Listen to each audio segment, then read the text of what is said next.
All right, welcome everybody. It is TransTrem Thursday. It is 6/8/2023 at 8:03 p.m. So let's get started, man. We have a great show tonight. We've got our regulars. We've got a couple of special guests tonight. We've got Lewis from Fairfield Guitar, and we have Ben Cote of the Ben Cote Band. So let's start getting everybody in here. I think we got a couple at the door. We'll see. Yep, there's one there. We have Mr. R2R3. Yo, what's happening, bro? What is going on? Are you ready for tonight? I am ready, man. Have a good day today? Yeah, can't complain. Cool. Can't complain. Well, you can, but we don't care. Yeah, that's nobody will listen, man. Yeah, man. Oh, let's see. We also have Mr. Symmetry Trev. Welcome in, Trev. Friends, good to see you again. Cheers, brother. Cheers, brother. So how about you? Good day today? Great day. Awesome. Yeah, great day. Went out, fixed a bunch of junk, got home in time to do a little show prep and Show prep. get things. Doing some homework? A little bit of homework, a little bit of, out in Kenny Loggins' country there, making some things. They do, show prep. I got you. Beverages. Want to be prepared. I like to fly, live without a net. Fly by the seat of my pants. Yeah, So but you set yourself up pretty well. I mean, I brought a little cooler bag out here. Okay. And got the ice packs in there and stuff. Nice. My fridge is close, but it's not as close as yours, right? right? I Mine have is to get up literally for a right second. here. You reach in there and get whatever I need. By So, design. I plan to stay in this chair for quite a while tonight, so I'm all set and ready to Do my go. next investment. man. Get one of those Marshall fridges right here next to Right. the Marshall cab. Yep. It'd fit perfect down in here, I tell you. All right, so let's see. We have. Perfect, though. Go ahead and let everybody know who we are. We're going to get to the chat real quick, and we are going to welcome in. We got 27 watching already. Nice. Cool, very cool. So we have. Let's see. Let me scroll up. We'll grab the chat here. We have Mr. Rob Blackmore is here. Welcome in, Rob. Stephen Brother Rob. Ryan Hall, Ryan Kurt Hall. 5150. Kurt. We got Jimmy Ray Hawkins in. We've Jimmy got. Ray. Let's see. I saw Ryan Hall already. Let's see who else we got. Quentin James Hyundai. What We the? got He's a in car here in the chat. trying to sell some Hyundais again. Even the I'll tell you Hyundais are advanced enough with AI that the car can communicate through the Wi-Fi and be on the show. what. There you go. We got John DeShane. Welcome in, John. Good to see Yo. you. John. Just a quick announcement. John DeShane is now the official 4th member of the OU812 channel. So you guys will be seeing some more of him. Nice. Let's see. We've got Ferd Burfel in. Ferd. We got up, man? Mr. Mick. Mr. Meg. Yeah. We have. There's Lewis. Fairfield Lewis. Guitar Company. Lewis. We got Damn Lewis. Hippie. We got Mr. Dwight Bailey. Oh, can't forget Mr. Dwight Bailey, The hitman. the Hitman. Let's see. Who else? Man, we got all kinds of people in here. Got some new 26 faces. watching. Paulie Walnuts, welcome What's up, in. man? Right on. Right on, There's Paulie. Quentin James. The real Quentin James Real. is now stood Right. up. Yeah. Your car's going rogue again. Let's see. Who else we got? Let's see. Scrolling. You guys are talking too much. Let's Tim see. Thomas, I see in the chat. Brother Tim, cheers, my friend. Tim Thomas. If I don't find your name here, welcome in. Perfect. What's up, man? There he is. Let's see. There he is, Tim Thomas. Dan Patrick- Gorman is here. Patrick Welcome in, Trites. Dan. Good to see up, you Dan? again. Patrick Trites. Got you there. Nice. Let's see. Andy Carson, our fireman brother. Andy Carson. Yo, Welcome in. Andy. And Rob, let's see. brother. I believe that's everybody so far. All right. So Welcome we got a aboard. great show. We got a couple of special guests, like I said. Bring 'em And on, we're bring 'em gonna on. we're gonna finally figure out who the hell is Ben Cote. So let's get them in here. First off, we have Mr. Lewis from Fairfield Guitar. Lewis. Lewis. There we go. Hello, everyone. And of course, our very special guest, Mr. Ben Cote. Welcome in, Ben. Let's see if I can get something a little bit better here. Oh, hey. Nope, that ain't. Nope, that ain't it. That's not it. There we go. We'll go with this. Let me clear Down the this out. comment, and we'll get bigger. There we go. Yeah. There we go. All right. How's everybody doing? Lewis, Ben, how you guys? Let me get this Phenomenal. Thank There you we so go. much for having us on here. Been looking Thank forward you to for it. joining us. We feel privileged to have you. Welcome to the party. I did a little bit of, looking up your bio and such. So I got a couple questions. Well, quite a few questions to get to tonight. Lewis, you as well. Got some questions for you and everybody in the chat. If there's anything in the chat you guys want to know, just pop a question in, and if we catch it, we'll get it asked and answered for you. So let's start off with who the hell has been Cote? I'm still trying to figure that out. Right? Like what the shirt says, Lewis. Yeah. So I looked a bit at your bio, like I said, and we got Berkeley, we've got Boston. We'll start with how long you've been playing guitar. When did that start for you? When did it start? Yep. I've been 14, almost 15 years playing. Okay, Yeah. Nice. very cool. So on your bio, you showed some influences, and obviously, you see that we're all big, huge Van Halen fans here. I think I saw Motley Crue and maybe some ZZ Top on there as well. Was that right? Oh yeah. I mean, pretty much all those just huge acts from that era. I mean, Van Halen's probably my number one influence. Okay. He was the one that really inspired me in the beginning. I mean, I found my dad's old Van Halen CDs. I was probably like maybe 11, 12. It was the 5150 album and the 1994 album. And from there, I mean, that kind of got me into just rock and roll as a fan. And that eventually snowballed into me wanting to learn how to play and be able to perform the music, not just as well. So what was it specifically about Van Halen that you seemed to be drawn to? Well, actually, it's funny because I knew who Sammy Hagar was before I knew who Van Halen. Okay. Because of actually, and this is going to come back in a little bit with Lewis, because in the second Back to the Future movie, when Marty goes to the alternate 1985, they're playing I Can't Try 55. I was probably, I don't know how young I was when I first saw that. And for me, hearing that song, like that was cool. That was rock and roll. I knew who Sammy Hagar was. And then it was actually when I was probably maybe, I guess probably 11. I was driving home with my dad. My dad had dropped, one of my friends was over visiting, and my dad dropped him off at his house. So on the way back to my friend's house, my dad and I were in the car, and my dad was listening to the 5150 album.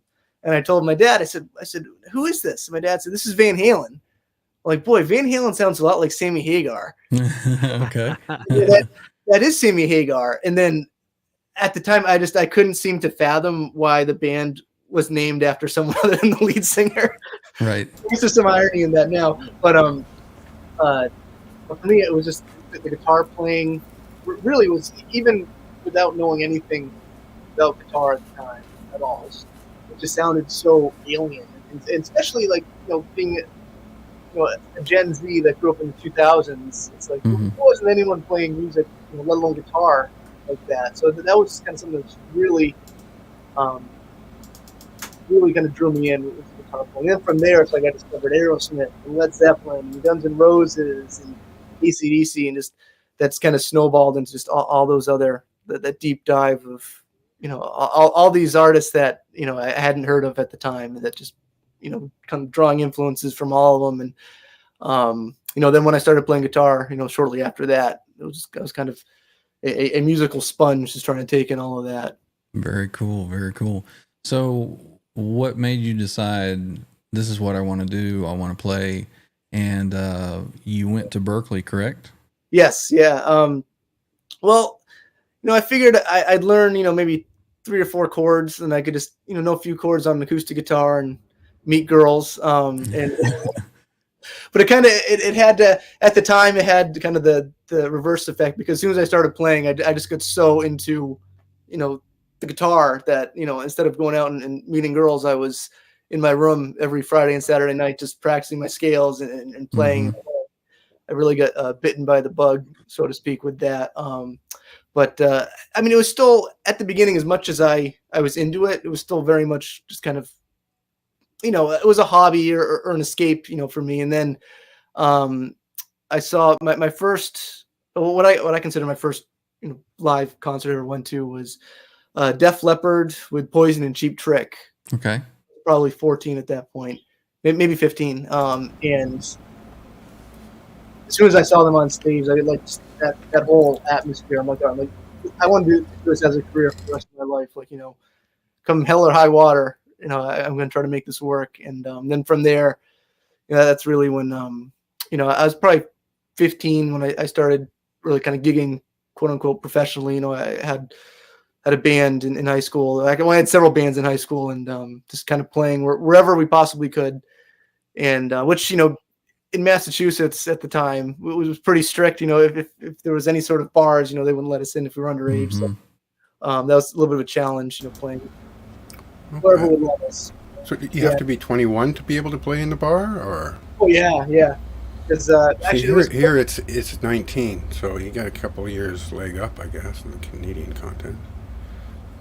Sorry. Well, I guess you Up Canadians here are it's a little 19 for the drinking age. Really? So Okay, yeah. And I think if you're 16 or over, you can do a thing where you can do it, but you can't be in the bar area. You got to be like backstage or downstairs, kind of. Yeah, that happened to me once. I think I was 19, maybe 20. I was in college at this point, and I had a gig at a bar right next to the Garden in Boston. And we were on later on the bill. And we got there, and as soon as I found out that I wasn't 21 yet, they said, all right, well, and it was, keep in mind, this was like January, so it was cold out. They told me, they said, all right, you have to stand outside until it's your turn to go on. Oh, wow. I'm like, I'm going to stand outside for 3 hours. So we actually switched with the opening band. And then we just played the opening slot, and then we just left. Man. Yeah, there was a place up in a town called Plastow up in New Hampshire that had this venue called the Sad Cafe that was made for underage. So you could only play there if you were under the age of 21.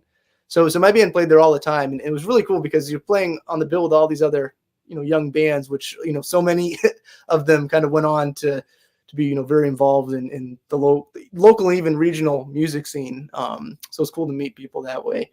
But I just was kind of doing that grind, and then end up after high school I went out to Hollywood for a little while. I spent a semester at Musicians Institute out there, but I ended up coming back and going to Berkeley back home instead, and that definitely seemed to work out for me at that time. How long of a program is that? Is it kind of at your own pace, what you learn there, or you can do however long you want, or is there certain criteria for that program at Berkeley? Berkeley's a 4-year school. It's a college, like any other, so it's a 4-year degree program that you go through, and it's a lot of work. It was really intense, and especially because I didn't spend as much time as I probably should have when I was younger learning how to read music. I mean, I knew the theory. I knew where every note was on the fretboard. I just wasn't literate with it. I mean, you could kind of hit the pause button on me in the middle of a solo, say, all right, what note are you on? And I could be like, all right, I'm on a C sharp right now. But I just never really took the time to sit down and learn the literacy side of it. Yeah. But Berkeley was kind of the mindset of, well, you better figure it out because we're not going to slow down for you. So my first semester or two there was kind of pretty intense, me trying to play catch up. But it was a great experience. Obviously I owe so much to that school. As far as just my craft and my career. Mm-hmm. And did you ever? Oh, I'm sorry. Go ahead. Go ahead, Al. I was going to ask him. Did you ever experience stage fright before you went to Berkeley? And did Berkeley help you? What I mean by stage fright, not like you were shaking up there, but there were times where my band members, they were, I would say, proficient because they were playing before I was even playing with the band. And so they thought when I was going to get up on stage, I was going to freeze. But then I just felt confident in my parts. As long as I knew my parts, I was fine. And then once I was, as the night went on, I felt great.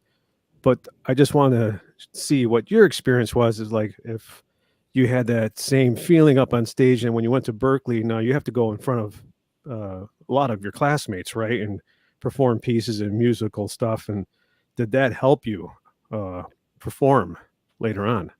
Well, I mean, I never really felt too much of a stage fright. For me, I've always kind of felt more confident as long as I have a guitar in my hand, I feel confident on stage. I feel more comfortable on stage, than I do in real life. But Berkeley definitely, I think, helped eliminate even more of any stage fright, because, like you said, we have to, sing solfege or sight read solfege, in front of your classmates. That can be intimidating, but nothing is as scary as I probably shouldn't say this, because any Berkeley students watching, I don't want to discourage them, especially since I work for Berkeley now. But at the time, nothing was more scary to me than my proficiency exams at the end of every semester. You'd have to go in front of a panel of teachers, and then there you go. That's what I was say, going to say. Play the C sharp minor or melodic minor from the fourth degree. Go, and that. I don't think I've ever been in a professional situation that's been scarier than that. Yeah. Even it's also a different kind of a different animal, because it's like you said, as long as you're prepared, then there really isn't any. You might feel anxious, but you won't feel scared. But going in front of a panel of teachers, and it's like, yeah, that's where I was kind of going with that, because my friends would ask me, like, how do you do it going up there, man? I go, it feels great. I go, as long as I have my guitar. Now, if you put me up there with a microphone, just me standing there with a piece of paper reading your speech, I'm like, I don't feel like I know my parts. But put the guitar in my hand, and it was the band. We practiced it over and over again. But then I started thinking, you went to Berkeley, and if you had that stage fright, now you're getting in front of these, teachers that you have to perform all these things. You got to be perfect. I mean, and I was just shaking. Yeah, and it's a different mindset, because you're going in front of these teachers with the purpose to be judged. You go on stage, you're not there to judge. You're there just to entertain, right? When you boil it down, you're a performer, you're entertaining. And it's like no one's gonna, if you miss a note on stage, no one's gonna come up to you at the end of the show and be like, your performance was awful. You missed that one note. You played a C instead of a C sharp. You're your own worst critic. You're the only one that notices. You'll tell your friends, "Oh man, did you hear that goof up on that part?" And they're like, "Dude, it sounded phenomenal." I'm like, you play the mistake multiple times, and then people go, "Whoa, what scales are you using? Is that he's using some sort of diminished lick there?" That's funny. Do it twice, and I think you did it on purpose. Yeah, for sure. When I was in college, I was obsessed with Bon Jovi. Had a VHS at the time called All Access, All Areas, where they followed them. They went to Russia, and they interviewed Richie Sambora. And there's a scene in there where Richie says, "I'd rather play to a stadium of people than 4 people just staring at you all night looking." And I went to music school too, and not to the proficiency that Ben has, but I remember doing my proficiency exams, and that was the most nerving, where people are judging you. Where if you're in a bar where people are drinking, they're not hearing the mistakes. They're there to have fun, and they're even a stadium full of people.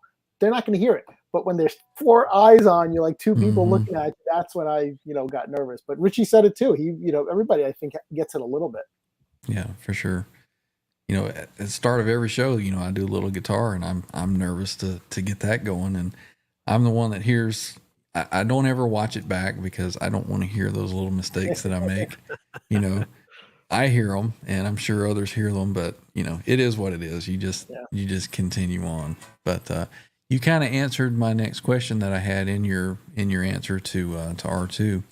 I was going to ask how involved you are with Berkeley now. You said that you're working there. Yes. So I graduated in 2018. Then right after I graduated, they asked me to come back and teach for them part-time. So I taught the summer programs for a couple years, and then and more of an administrative role opened up full-time. So I was able to get that gig. So I'm now the senior coordinator of the guitar department full-time, which is, I always say I have the best day job in the world as a guitar player. So definitely keeps me busy, and it really allows me to kind of have that be my base, as I can still, pursue as far as, writing and releasing albums, gigging and touring with my band. Now that, I do the Instagram thing, it really allows me to pursue my career in a way that, I probably wouldn't if I didn't get lucky. Yeah. Very cool. I had a question and it just slipped my mind. Oh, I was going to ask about the albums that you've got. How many, records or albums have you gotten released with your band? Is it just stuff that you do on your own, or do you have a label that you're working with?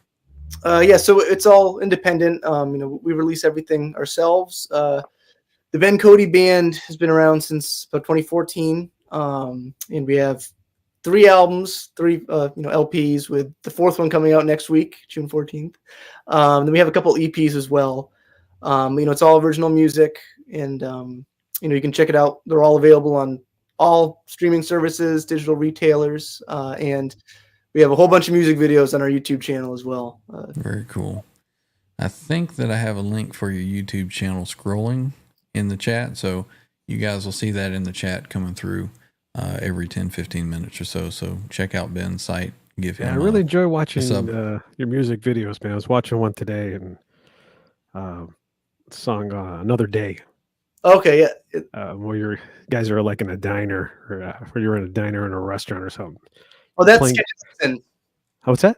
That's the song "Get Your Licks In." The start. Oh, okay, yes. Yeah, that was kind of our homage to. It was inspired by the "Nothing But a Good Time" video by Poison. When it starts off with that's what I was going to ask you. Yes, okay, sorry, I beat you to it, but yeah, because I like to try to keep everything as local and organic as I can. So that's actually a diner in my hometown back in Fitchburg called the 50/50 Diner. We thought it'd be a cool location. That's funny. Yeah. Get your licks in, huh? You got your guitar in your hand, ready to go. Would you like to give us a little sample of that one? Sure, absolutely. Let me just. I vote yes on that. I second that. Okay. You can see the new guitar strap too, which we can Nice.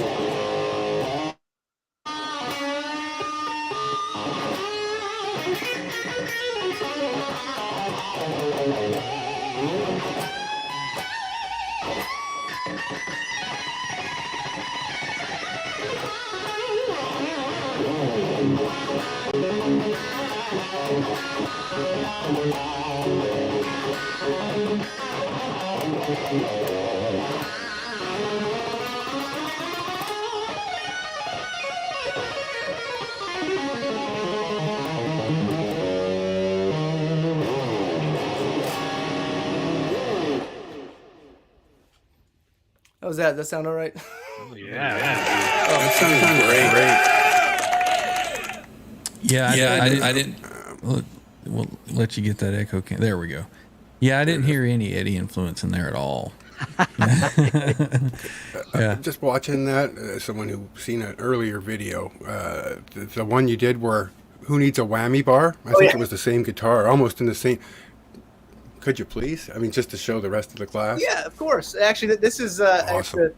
I have to give credit to. I first saw Phil X do this trick once, so that's part where I copied the idea. But because I mean, for me, it's like, I love my Kramers, I love my iconic guitar, I love Floyd's, I love whammy bars. But for me, it's like I've always felt most like kind of at home and myself on a Les Paul, especially this one. So it's like a lot of times I'll be playing Eruption. Usually, I mean, I'll do Eruption at my band's live shows. And, if I'm playing guitar that does it, because I don't like to necessarily have to switch guitars. If I'm just kind of feeling the one that I'm using that night, I'll just go with that. So if I need a whammy bar effect, you can just.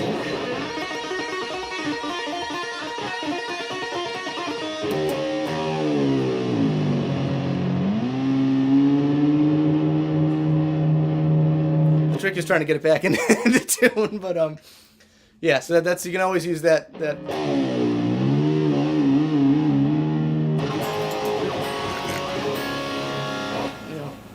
That's nice. Very cool. I myself, I'm kind of partial to the whammy Totally bars, relax. especially like a TransTrem.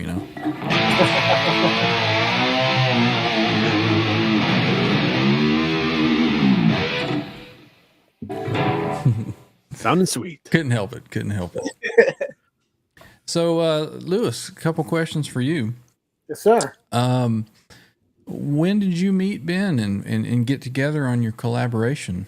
Yeah, Ben and I started working when I was making some straps. and obviously I've followed Ben because obviously, well, why not?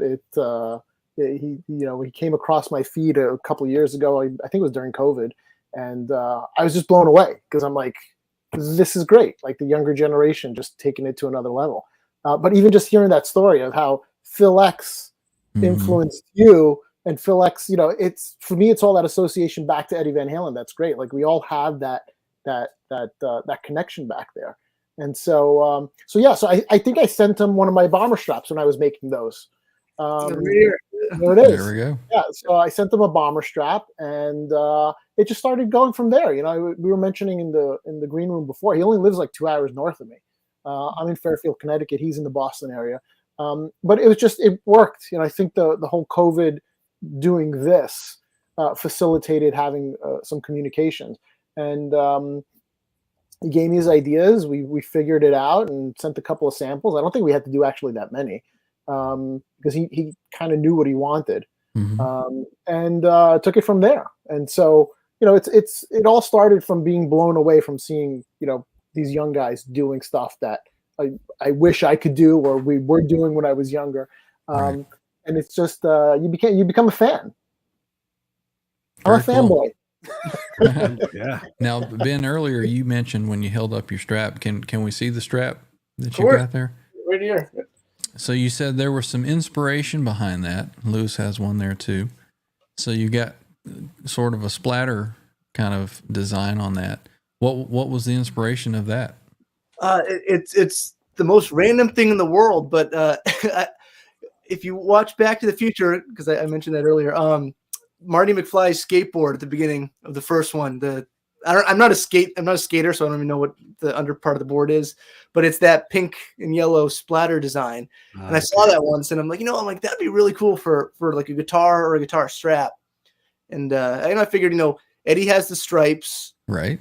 Randy had the polka dots, Zach had the bullseye. It's like, put some splatter in there. There you go. Very cool. Yeah, Nice looking it's strap. cool. The skateboard actually has like a green splatter on it too. I don't know if you guys can't see it here, but we stitched the edge in green just to get a little bit of green in there. So it kind of mimics the colors on there. And so it's an homage to the 80s. Very, very cool. Yeah, Nice looking strap. You did a good job. Nice. Very, very cool. Lewis makes an amazing products. So, and Is that available on the website? Lewis? That is available on the website now. Yes. Yeah. Okay. Yeah. So Ben was actually the first strap that I had available that we worked on. So he kind of knew what he wanted. So it was easy to put it together. And then we just tweaked a couple of things, sent them, I think, 1 or 2 samples, and then just tweaked. I think more than anything, we tweaked the shape of this. To just I designed all my straps going forward are going to have this type of shape to it, and so I just wanted something a little bit more unique, and just went back and forth a couple of times. But he knew the webbing that he wanted, he knew the colors that he wanted. It was pretty simple. Very cool. Now, Lewis, are you open to anyone contacting you and saying, "Hey, I kind of want this in a strap. Can you do a custom strap?" Or is there a certain amount of straps that you'd have to purchase? A beer opener on it. Yeah. So I am working. It's funny because I was talking to somebody the other day, and they were like, "I'd be interested in doing something." And when I go look at my list of things to do, there's like 6, 7 people that are in the queue to make straps for. So yeah, what I ended up doing is. Because the bomber strap that we showed you before, those end pieces were limited pieces. There wasn't that many around. So I just started making limited production of them. And I just started making limited production of Ben strap. We made 50 of them. And so I stuck with 50. And then obviously, the Phil Schaus strap, which is, it's a different thing. It's more of a heavy metal thing. We did 2 runs of 15 just because it's a more particular, it's a little bit more expensive. And I wanted to do something different. Talking to Ben, we also wanted to hit a certain price point. His straps are $65. So we didn't want anything too out there. We didn't want anything too expensive. So we worked with what we had and we made it work. My thing is I like to make everything in the States. So cost automatically jumps up when it's there. But just to give you a couple names, I'm working with Jack Devine. It's taking me a while to get his done because it's just laziness on my part. Rob Caggiano is another person I'm working with, who formerly of Voltbeat. And then Brandon Paul. I just started talking to Brandon Paul, and we started getting some ideas with Brandon. Yeah, he's a cool guy too. He's a good player. And then there's a couple more people in the links there that are coming up that I can't really talk about at the moment. And I'm working on designing my own straps. Something a little bit more affordable. That's a little bit more basic, but still inspired by, what we're all inspired by. Right. Yeah. So you're a busy man, is what you're saying. I'm a busy man. So yeah, I mention it every time I get on a podcast. This is not my day job. I have a day job. So this was just my way of, I went to music school too, and I got into Berkeley, but my Italian parents didn't want to pay the fee for Berkeley, so they were like, "You're not going there." So for me, this is the way to catch up to my childhood of wanting to be like a musician. And being in that world. And so I work in the clothing industry, and so these are simple for me to make because working with belts and shoes, leather and webbing is easy for me. Perfect. And so yeah, it works out really, really well. But my mentality was like, why not get an artist who knows the needs of standing on a stage for 4 or 5 hours to tell me what they want, as opposed to me just making a black strap to make a black strap. So for me, it was like, yeah, I know how to do it, but I need the feedback. And in fact, even Phil Schaus, he's like, I want something wider with padding on it. And so there's these needs, and everybody has different needs and wants, right? So it's entertaining to get that part of the feedback from different people about what they want and what they need. Very cool, man. Cool. So what is it, like $20 for the beer opener? Oh, the $20 option? The Frankie Lindia strap. That one, I believe it's $125 is the Frankie Lindia strap off the top of my head. But I mean, if a person was going to make a strap, it would be like a $20 option. So yeah, I don't look at it that way because I can make anything. And so obviously the cost is, especially made in the United States, the cost comes down the more you make. So if I make one strap, it might be $250. But if I make 50 straps, it might bring it down to $100 because you're buying leather in bulk, and you're doing everything a little bit differently. And so that's also the reason why I wanted to do limited amounts, because you buy 50 yards of this webbing. I bought hundreds of yards of this webbing, knowing that there's 6 feet per strap, and cost goes down. So you just got to be careful about it, because otherwise these things can get expensive very quickly, especially made here in the States. For sure. So. Yeah. So you are in the clothing industry then? You said you're making belts and shoes and. Correct. So I've worked for. My quick story is I went to Queens College, there's an Aaron Copland School of Music in Queens College, and my option was I got into Juilliard and I got into Five Towns College, which is on Long Island, and Five Towns College is more of the local New York college that's similar to Berkeley. It's more of a performance/commercial college. And my Italian parents were like, you're not going into debt being a musician, so you got to go to a school that you can afford. So Queens College, which is a city university of New York, I grew up in New York, actually cost less than my high school. So my parents were like, that's where you're going. The problem is that it was a classically based school. And when, I'm a Gilmore, Van Halen, Kiss fan going to a classically based school, you get thrown into the keyboardists. You play guitar, that means you play keyboard, because that's how you understand theory and doing it. But I got kicked out because my ear wasn't good enough. I couldn't do solfege. I failed that class years and years in a row, but I could do theory and stuff like that, and I could perform. They actually got upset at me. Funny story. I chose Funeral for a Friend to do that as my performance. And all the classical teachers were like, we're going to give this guy an F just for the song you like. But I'm like, I'm going to do it. I'm going to do it because that's what I like to do. And when you do a performance, you can pick whatever you want. And so they had to judge me on the technical abilities of the song, not the song itself. So I was somewhat of a rebel in a classically based school. Everybody else is doing Soren Segovia, and I'm doing, Funeral for a Friend from Elton John. So that's awesome. Yeah. Yeah. So yeah, it is a great song. Love Life. It goes into Love Life. John. He's one of the guilty pleasures I have as a long-haired thrash metal headbanger from 40 years ago. Yeah, I love me some Elton John. It's funny. There's a. I just saw it on Instagram. There's an interview with James Hetfield, where I think Elton John was mentioning to him how one of his favorite songs is, I think, Nothing Else Matters. And James just starts crying. He's like, Made him "You cry. like my song?" Yeah. He's like, what's going on here? And so, Yeah. yeah. Very cool. So, Ben, Lewis was mentioning that a guitar player has to go to the piano. What would your recommendations be for, say, somebody like me who absolutely knows no scales? You know, I know some chords, I know some songs, and you know, May I just for a second? I can repeat them. Sure.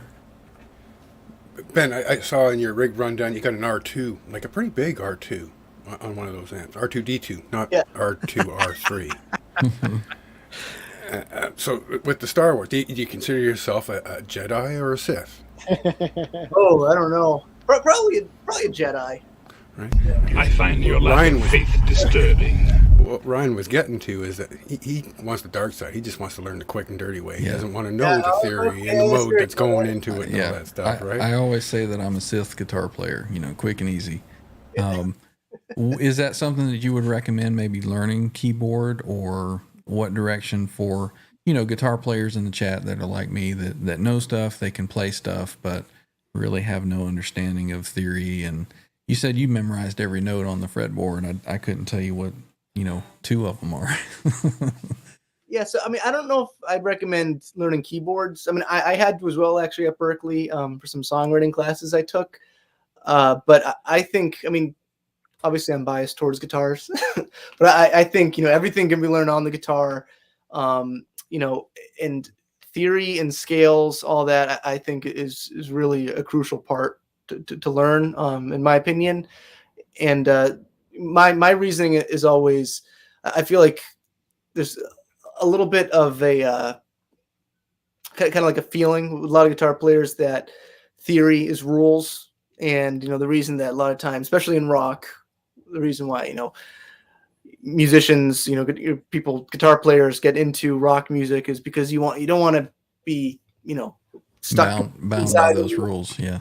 But the way it was described to me is theory is not rules of what you can and can't do with music. Theory is an explanation on why music works the way it does. And if you learn that and understand that, you can now manipulate the rules. You can now manipulate the music at an even deeper level. It's a different kind of math. I'm 54 in a few weeks. I just started playing guitar 2.5 years ago.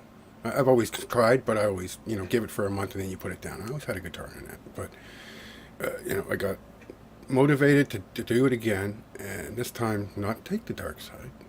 Learn the music theory. I'm a very base 10 math guy because we're Canadian metric system. 10, 10, 10. Add a move to decimal. I mean, it's pretty easy, right? But when you get into music, you got to get your head into that. You know, there's 12 notes, 7 names, and it repeats over and over again. Right. What you do with them is up to yourself. And when you start thinking in that kind of math, you see the patterns with the 5s and the 7s and the... Right, and music is, at its base, it is patterns, right? It's math. Repeating patterns. And I think that, you know, at the very, you know, base level, I think that major scales are the way to go. And, you know, especially, you know, with my students, the major scales really are the basis for everything else on guitar. You learn your 7 major scale positions, then you know your modes on top of that. And then from there, and it's not necessarily learning every single scale or every single chord. It's learning how to learn. It's learning how to figure out every scale, every chord. If you understand the theory of it, and really theory, that word can sound scary, but theory is literally the theory, just the understanding that there's 7 notes in the major scale. And if you know, flat the 7th, now you have a Mixolydian scale. And if you just understand how it works that way, it's like, I don't know every scale. Like, you know, you could put a gun to my head and have me play every single scale. I wouldn't know them, but I could figure them out, you know, and that's what Berkeley will teach you, you know, especially even just the terminology, you know, play, you know, the Dorian scale, you know, from the 3rd, you know, or play, you know, an Ionian scale, flat 7, and you can learn it and you can figure it out. And I think that it will never take anything away. It'll only add as a musician. And in addition to that, I guess, in addition to my rant, being, pro learning this part of music, I will say that I think it is important to learn how to read music. But in my experience, in my opinion, I think, developing your ear and being able to hear, I think will take you. Thanks, Ben.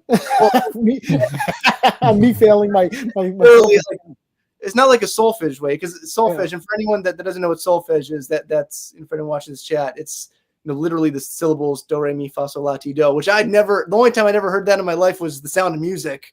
And then going to Berkeley, not knowing how to read music, they'd put a piece of music in front of me, and then I'd have to conduct in time, sing the notes. I wouldn't have a guitar. I'd have to sing the pitches and sing them in the right syllables. And that was one of the hardest things. I absolutely hated it, but I have to say that has helped me the most in my career, as much as I hate it. It's an interesting point. I mean, just recently getting into Tomo's videos with his triads and stuff, and he's all over that, when he's he's shouting them out as he goes, and I'm like, what did he say? Like, how did it go? Yes, solfege is funny because play the notes and the patterns, but I can't sing the notes. Yeah, when somebody asks you to play like a major third on the guitar, it's easy. The guitar has the frets or the piano has the notes. You're gonna hit it. It's gonna sound exactly perfectly. Solfege, the hard part is you have to hear that note before you get to it. So if you're singing the note and then moving up to the note, you're not. That's why I was failing, because I could hear the note, but my voice couldn't get to the note, and so that's why people like Adele are amazing singers, because their intervals, they hit the intervals perfectly, and it's almost like hitting two notes on the piano, hitting two intervals on the piano. It's not something easy to do, and it's definitely good for that's why piano helped me, because you can hear it. So yeah, because it sounds like it's almost like the reverse, right? Because you could hear it, you were struggling singing it, but the fact that you could hear it, that's the important part, and that for me, I think will take you farther. Because for me, I mean, I took lessons, when I was first starting out to play, from Brandon Durham. I'll give him a shout out because he's one of the best teachers I've ever had. But for me, I was kind of a stubborn student at the time, and I mean, I loved learning the scales. I loved learning all the tools that would help me play. It was totally on me. I mean, he tried to get me to practice reading. I would rather sit down in my room and listen to a Van Halen record or an Aerosmith record or anything like that, and just play it back to myself and try to hear it that way, and learn songs that way. Because I didn't really like to use tabs either. I mean, for me, I always kind of had that mindset that was kind of instilled in me at a young age too. That tabs were kind of a Sith. I'd use your technology. I'd kind of use it to check my work, but I'd always want to listen to it because there was something just more pure as far as just kind of immersing myself in that atmosphere, and just the purity of the music, of doing it that way. And that really saved me, especially going into Berkeley, because when I auditioned, I applied to two colleges, at a high school, applied to Berkeley and I applied to Musicians Institute. And Berkeley, at first, they didn't accept me into the early acceptance. Later in March. But so when I ended up coming back, at that point too, I was kind of a little bit of a chip on my shoulder against Berkeley, because I applied for early acceptance. It was like December, and they said, well, we're not going to accept you in this round, but we'll let you know in March if we'll accept you then. And then I ended up getting in then. But at that point, I had a little bit of a chip on my shoulder. I'm like, well, I'll go to Hollywood. You don't want me. And then the school out, Musicians Institute, I met a lot of great teachers there, but the school just wasn't the right fit for me. So I came back to Berkeley, and then I really had to not only play catch up, a bit as far as, learning how to read and trying to figure out what the hell solfege was and all that, but my ear saved me in a lot of situations, because I had a good enough ear that I was able to apply that to help me kind of, pick up the slack, with the areas I was lacking while I was building those areas up. Mm-hmm. For me, it was always just kind of that old school way of just trying to sit down, listen to it. And then I feel like that got me a lot farther than if I'd looked up the tabs or things like that. See, I think that's what spoiled me because I was playing. I did what you did. You know, Tab was around when I was younger, but for me, it was rewinding the tape or the record to listen and over again. And going to a classically based school, the problem with classically based schools, you can't do anything that I was used to doing, or theory wise. You can't do like a bar chord or power chord, the first and the fifth. In classical music, you do not follow an interval of a fifth with another fifth. Yeah, that's called parallel fifths, and that's a big no-no. Correct. Where in Kiss, it's every song is parallel fifths. Or the devil in music, the blue note in the pentatonic scale is a big no-no in classical music, and I'm like, but I use that in every single solo I do, and I think that's what ruined my ear is that my ear was trained for rock and roll, and when you get into a classical environment, they're like, you can't do that. I was revolting. I'm like, this is all I do. I don't want to resolve a perfect fifth by going elsewhere. I want to go to another perfect fifth, or octaves, parallel octaves. You can't do that, and it was getting frustrating. I guess a bit of a disclaimer for anyone watching too is, Berkeley is a jazz-based school, right? And so you have really the two genres in music when you boil it in Western music are jazz and classical. And everything else kind of falls under the umbrella. So I mean, rock, blues, all that kind of falls under the jazz umbrella. So Berkeley, kind of has that tolerance, that understanding of that. Although I mean, there's a lot of classical classes, and Berkeley does both, but I fell more on the jazz side. But yeah, had I been forced into just the classical, I mean, that would have been would have been rough. Not your thing. You got a piece of work like, let's say, Randy Rhoads with his Diary of a Madman. And if you ever want to bring classical into frame with the way you're thinking, take a listen to that song. It's just... I actually did that song for my first semester proficiency. I did the classical piece. Yeah. Oh, cool. Right on. Wow. Do you remember how to play it? I don't. I played it for that one. I played it again. And then off it went. Yeah. Yeah. So we'll kind of shift subjects a little bit. We kind of got off on a musical theory tangent there. Lewis is wearing a shirt. Who the hell has been Cote? I think we have a little bit of information about you now. What was the inspiration for that shirt? Actually going back to Berkeley, when I was a student there, one of my teachers, Joe Musella, give him a shout out, had in his teaching studio there, had I'm assuming it's from the old magazine in the 90s, but it was the poster, the pinup poster of Eddie. Let's look through the magazines. Yeah, let's take it out. That's it right there. He had the centerfold of that. Well, I've already stolen a bunch of Eddie's licks. Maybe I'll steal the idea for the shirt too. Right. Yeah. That was the first thing that I thought of when I saw that shirt, was remembering that magazine cover there. So actually, that's the exact one that's the poster. Yeah, that is the exact poster. Yep. Very cool. I'll send you this magazine, Ben, so you can hang it up. So what else have you been inspired by as far as, let's say, gear? I know you got a rig rundown on your YouTube channel. I saw a little bit of it, but can you just give us a brief explanation of the type of gear that you like to use when you're playing live? Sure, yeah. The rig rundown, I have a couple. I have one that I did in my old studio a few years ago, and then I had one I think I did last summer live. But honestly, I'm just trying to kind of simplify it more and more. So what I use live, I've been posting the links to the one from 2021. Well, and I'll post another link, folks. Incoming. Yeah, I guess I'm probably due for another one then this summer. Well, the one that you're holding right now is your number one, correct? Yes. This is a 2011 Gibson Les Paul, 1960 traditional, Sam Ash exclusive. Nice.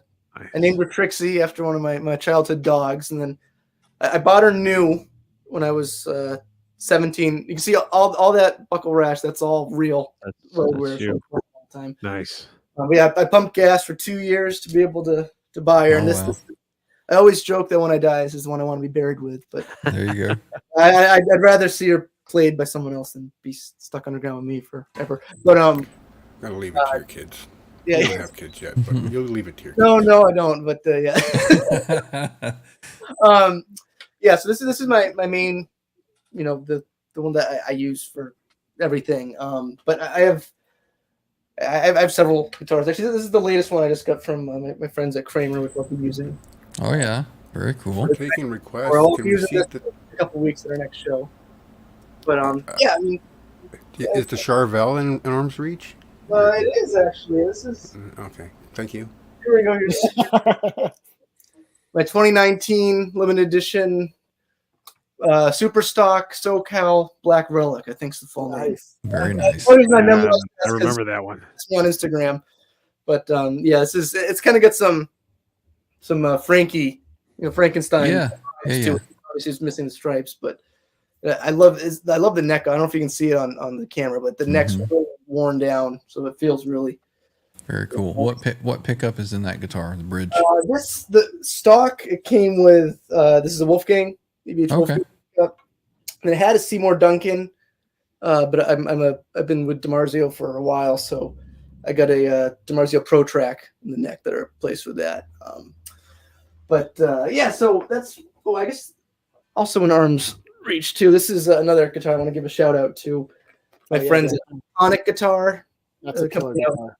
Yeah, out in I think they're based in San Diego. I hooked up with them in 2021. Look at that neck. Yeah, that is The awesome. Robertson 5A Maple.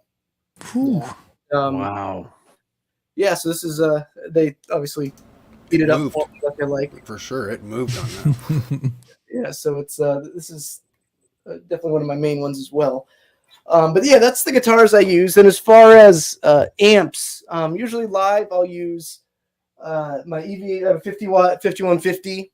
I think tonally, my favorite amp is either my Orange or I have my Marshall 100 watt Vintage Modern here. But I don't bring this to gigs anymore. It's too loud, too heavy. So usually I use the 5150 as my number one amp just because. That's a cool cab there, Ben. Oh, can you tell us more about the cab? Yes. There? So my dad and I built this cab. Actually, my dad and I build most of my cabs that I have. I don't really use this one live. I just have this set up for recording, but I'll bring the 5150 and the Orange as the heads that I use. The Orange I usually just use as a backup. I don't run them in stereo. Like I said, I like to keep it as simple as possible. Then I have a couple 2x12s that my dad and I built. We call them a 3166 brand, which we do make them and sell them, a bit as well. Which we have a local music store that we sell them through there. But Nice. that's the amps. And then as far as pedals go, I usually have some form of an overdrive pedal, whether there's like a tube screamer or something, just to for a little more. I have a tuner. I have the Crybaby from Hell, the Dimebag Daryl. Nice. Oh, nice. And are you more of just kind of pedals into the front of the amp, or are you using the effects loop on that one? Or So for the It's effects pretty loop, minimal. yeah, for the effects loop, I have the Tim Dunlop custom audio electronics booster. I like to boost my own solos because for me it's like I'm at the stage where there's not going to be any sound guy that's researching the songs to see what one they're going to boost solos. And it's like sometimes you like to just boost a pick slide, or it's like I like to control that, so I boost that for for anything. And then I have a MXR carbon copy delay in the text loop as well. okay. Now, Is that cab that's underneath that Marshall head? Is that the special Jimi Hendrix speaker cab? Yes. So I got this was like my first real amp that I got more than a few years ago now. But it's the Vintage Modern 100 watt with the matching cab, which you probably can't tell on the light, but they're both purple because they're the purple versions of it, which is cool because the purple makes it sound better, right? But purple makes everything sound better. Rhinestone, for sure. so it's actually the same. The Vintage Modern cab is the same as the Jimi Hendrix signature, so it has the Hendrix greenbacks in it. Very cool.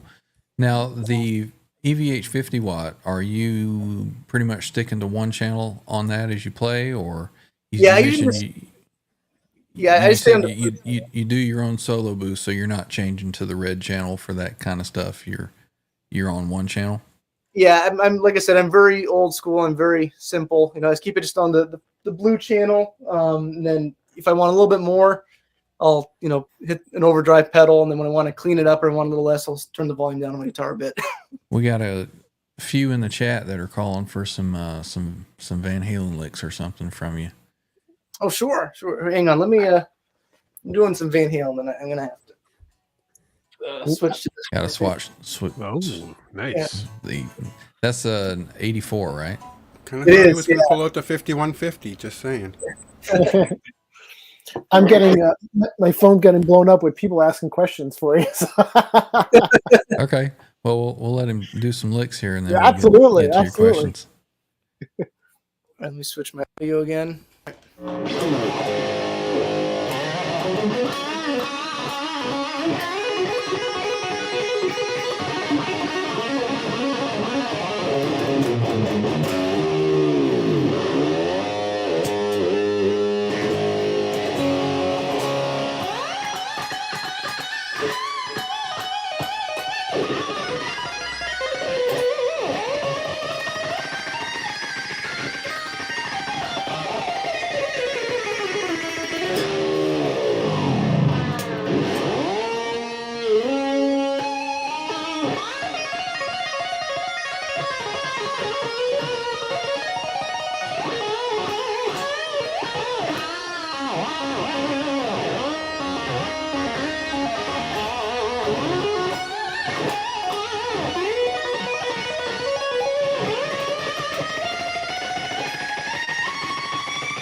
Nice. Very nice. Holy smokes! I think I may be out of a job now. Thanks. I don't know about that. I don't think so. That little Yamaha Good night, is smoking smokes. right now in the corner. Yeah. This is all I use for, like I said, like all my Instagram videos, all my live streams. When I teach on over point. Zoom, I just I'm 41 sure- watching, and the chat's on fire here, man. That Yeah, was awesome. I'm sure everybody in the chat would like to know what you are playing through. It's just a little Yamaha. little wow. Yeah. THR 10, I think.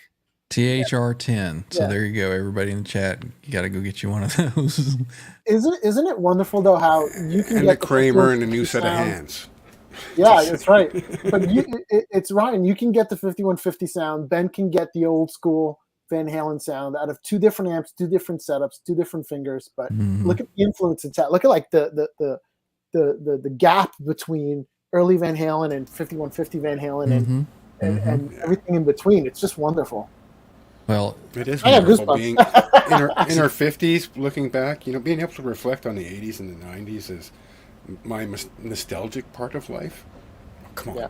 We had Dimebag Darrell and your Van Halens and all that stuff, man. soundtrack of the youth for sure. It's good to see, Disappointing. even. I need to make a disclaimer. I heard Alice in Chains is coming to town. Oh, yeah? Yeah. You know who they're coming with? I think you mentioned it the other day, Guns N' Roses. You know who else is on the bill? Who else? Don't. Carrie Underwood. Really? Did I miss something? What? She sang with them for a couple of songs, I think. That's no more odd than Kool and the Gang when they came with Van Halen. So I digress. But Ben, you're Back to our opening usual up. scheduled programming. Ben, you're opening up for somebody later in this fall, aren't you? Next month I'm opening for Slaughter, and then I'm not allowed to do opening for this next band. I'm playing the side stage before this band goes on. Brett Michaels' band. Oh, nice. Oh, wow. very cool. That's both next month. Good for you, man. Awesome. I got the list off your website here. So you're playing July 14th. Actually, I have to update. There's a few more we just got booked. June 21st. 24th, June 24th, playing out in Gardner, Massachusetts. 14th we're playing. Then I believe we're playing Water. I think it's the 21st, and the night after that is Bret Michaels. But yeah. Very cool. So, I guess, who's the most popular band that you've ever opened for or played with? Let's see. I have played with open for Bret Michaels before.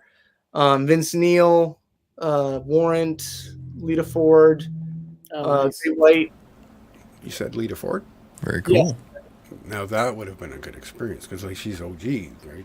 I Generation. shared a trailer with Did you Lita. actually get to I speak shared a with her and trailer. hang out with her, or did you just get to say hi kind of in passing? Shared a trailer?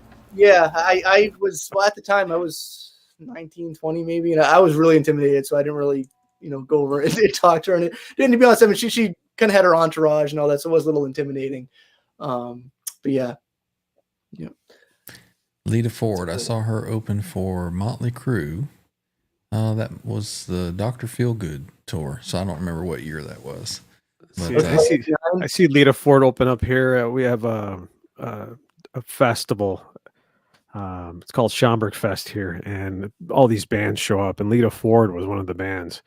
And it was huge, man. All these people were just there. I had to go up there on this. I couldn't get in there to get a seat in the front, but I was watching on the side, and it was wild, man. People were like, "Who the heck is that?" I'm like, "What? It's Lita Ford." Yeah. What's your favorite cover song to play live? Oh, that changes every night. That's a really good question. Probably "Stranglehold" by Ted Nugent. Oh, I heard. That's the one that I usually kind of. Yeah. What I used to do was like my. I mean, it's the Ben Cote band, so I mean the whole show I'm soloing, but that was a song that like an extended solo on. Mhm. Like my Instagram started to blow up a little bit. Now I'm going to be playing Eruption every show for the rest of my life, which I'm not going to do about. But Stranglehold, I don't know. That's one of my all-time favorite guitar. Yeah, it's funny that you say that because I kind of wondered, there was one song of yours that, and I'm sorry I can't remember the name of it, but you started playing and I'm like, that's Ted Nugent inspired right there. Maybe you know which one I'm talking about, but it had a very, very Stranglehold kind of feel to it. Was this one of the ones I started playing live or just? No, it was one of your YouTube videos that you got up. Probably, I have a song called King of Noise, which I can actually, let me change my audio settings here real quick. But yeah, it's.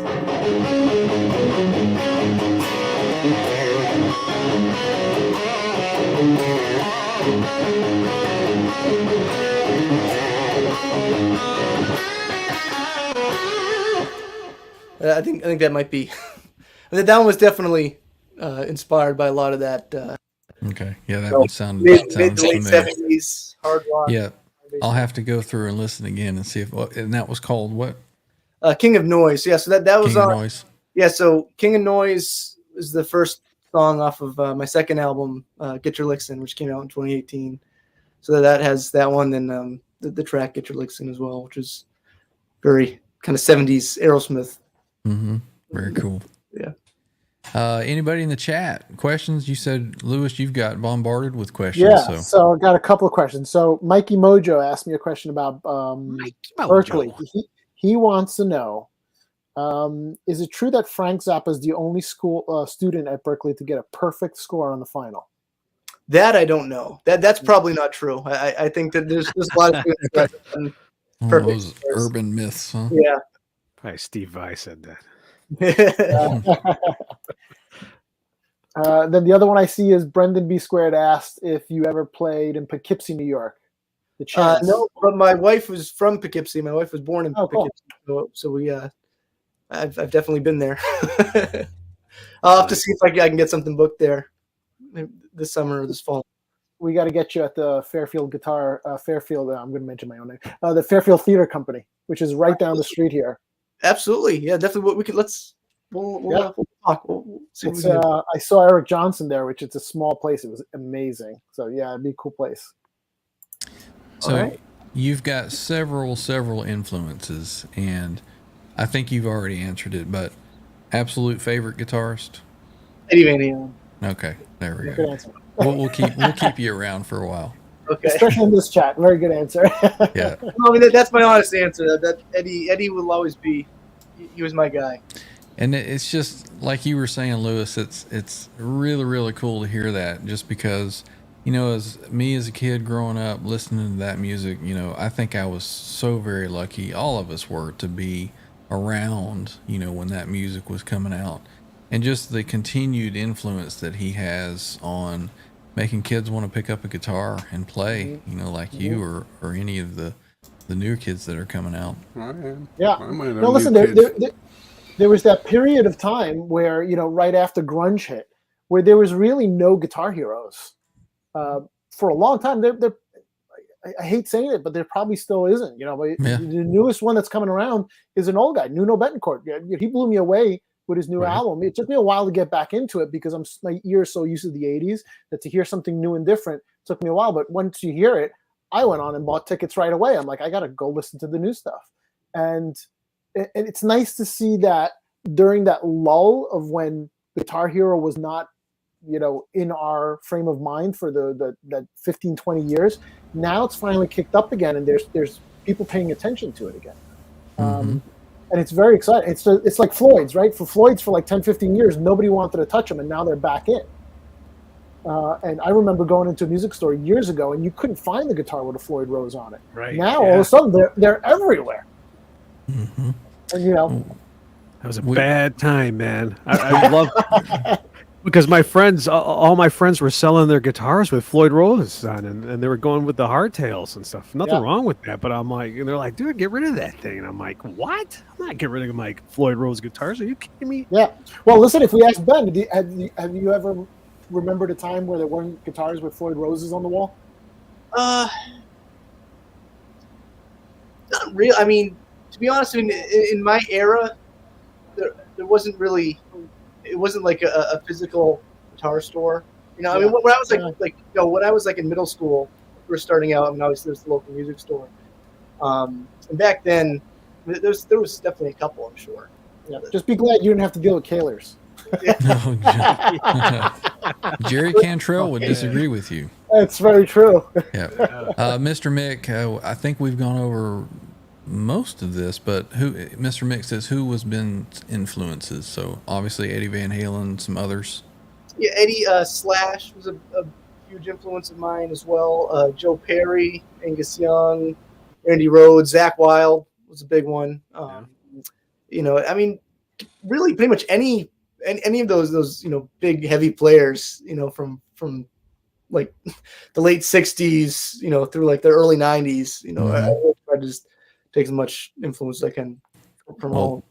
My top guitar players are Eddie Van Halen, David Gilmour, and Jerry Cantrell. Top three. So there you go. There's something about Gilmour, his melodic approach to it, and just his few notes that just grasp exactly what he's conveying. I just always have loved that about his playing. So we got a couple questions coming in. Megatod 707 says, "Hey Ben, Sammy or David Lee Roth?" I'm going to preface this saying, as long as Eddie's on guitar, does it really matter? There you go. There we go. Perfect. That's the answer.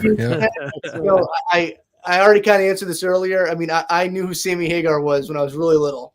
So I was little, and for me, the first, like I said, I when I first was getting into music and found my dad's Van Halen albums, we were 5150 in 1984. I listened to 5150 first. So just me psychologically, like that's the original Van Halen for me because that was the first iteration that I heard. The reference point. Yeah, I mean, I still love Roth too. It's not like it's a big difference, but if I had to choose, I'd say Sammy.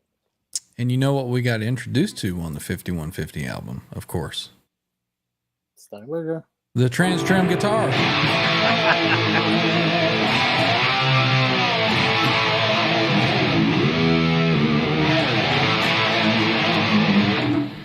Okay, that's enough. I just couldn't resist. Sean Hockey says, you ever play in Ohio? Got anything planned for there? I haven't yet, but definitely send me a message on Instagram and maybe we can if you have any venues that you want to shoot my way, we'll see what we can do. Very cool. Maybe having a backyard party next week. What's it going to take to get you over to the west coast of the continent? We can talk, you know. That's kind of a long haul. That'd be probably pretty expensive there, Trev. Get us over there. This lodging. Ben's got to do something when summer school's going on, right? There you go. You being recognized from TikTok. False flag. What's up, man? Hey, How's it going? how you doing? Thank you. Got a lot of new people that have come in. Let's see, CC, False Flag, Brendan, B Squared, Steve-O. Good to see all you guys joining in and Going on, fellas. participating in the chat. We appreciate it. Skyproc, Alonzo's here. Alonzo's got a question about your 50 watt. He says, I'm trying to get the stealth one. How loud is the 50 watt? Oh, man. What? And I'm just kidding. Yeah, exactly. It get really loud. They're loud, man. You know, it's only going to be a few decibels less than the 100 watt, you know. I mean, and that's the thing. I mean, mathematically. Certainly not half. Yeah, 50 is half 100. 50 watt dimed. Not I tell you what, I've got a little Friedman JJ Jr. up top there. That thing is loud. It's 20 watt, you know, so it's not all about the wattage, man. Those things. I have my favorite amp is I have a Crate Palomino V32, 32 watts. It's the loudest amp I've ever heard in my life. Mm-hmm. It sounds like 100 watts. So yeah, it depends on a lot of different things. I'm not an expert in amps, but for sure, my 30 watt amp is very loud. Yeah, I learned when I was younger. I had I still have it. It's a Rockman from Schultz Research, and it's 100 watts, but it's 100 watt solid state. And when I was starting on my band, my bandmates would say it wasn't loud enough. So I got my 4x12 cabinet and I had to run it through there, and they said it's not loud enough, and I had it turned up all the way. So I'm like, dude, it's 100 watts. And then I had a Mesa Boogie Stereo 2020, 20 watt per side. And when I found out what 20 watts of tube power was, I was like, how's that, guys? They're like, dude, turn it down. Oh, man. Let's see. So we got that one. CC looks like he's wanting to get you into the OU812 studio to play through my gear. That would be cool. Yeah. Your setup sounds incredible. Well, thank you. I appreciate it. Ben wouldn't leave. Ben's still there. Yeah, he's still jamming. Rob says, can we get Ben to play some Mean Streets? Well, I don't, What's up, Rob? If anyone's coming over, you're going to have to clear off that couch. Just saying. Yeah. Yeah, you can't see off camera here. The couch has all my guitar boxes and all that stuff on here. So, let's see. That's up to Ben if he wants to play some more stuff. I can, or we can keep talking to it. I don't want to, it's up to you. Mean Street is one of those that's like, if you can play that, that's impressive. It's just such. My favorite part of it though isn't that, the bass part, that riff when it first comes in. That for me, that's the, that's the blues influence that I think it's overlooked a lot of people. Skyprop says grunge was almost a dark time. Let's see if we got some more questions in here. There we go, Robert. Yeah, give us a thumbs up. If you like what we're doing, give us a like, share, give us a sub to the channel. We appreciate it. Let's see. Go ahead. No, I was going to say, what classes do you teach? Me? Yeah. Yeah. So, I taught the heavy metal ensembles. Nice. And, yeah. What's the thing when I first went to Berkeley, I always consider myself a rock player, but as far as Berkeley standards, I guess what I do is heavy metal. So yeah, I taught the heavy metal ensembles and the heavy metal styles lab. Nice. Very cool.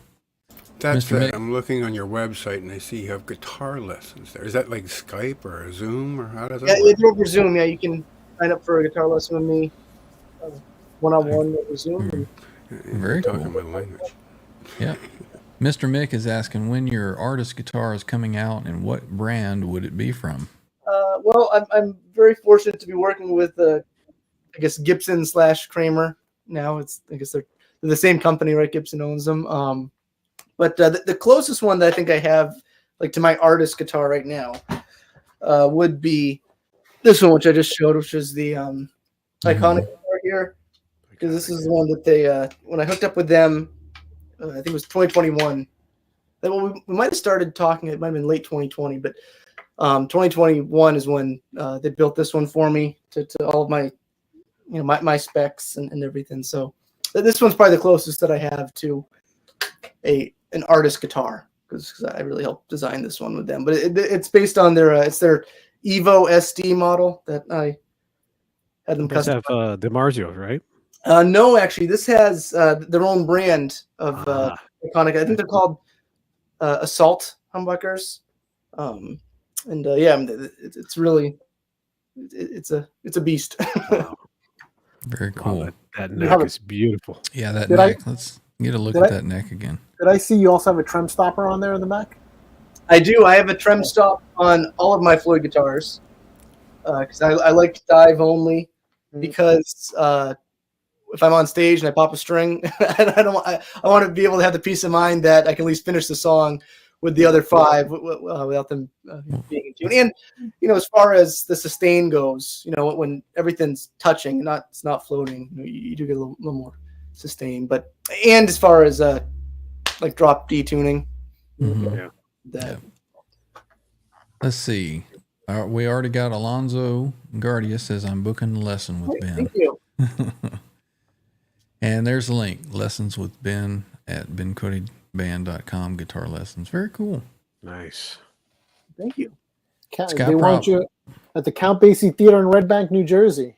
Wow, you're in demand. I love this. All right. Yes. Why don't you? You can either send me a message on Instagram, or I think my band's website has like a contact book email. You can definitely send a submission there, and we can. Very cool. He said metal influences. Can you just play us a quick little metal riff? Your favorite? Just something out of your. It depends what your definition of metal is. So that I find that. Okay.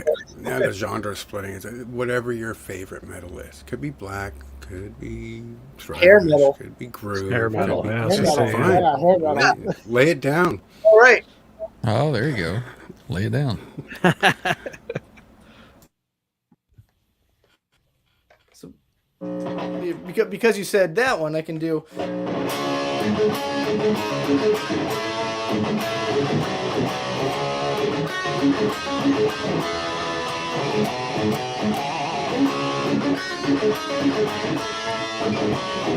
We can do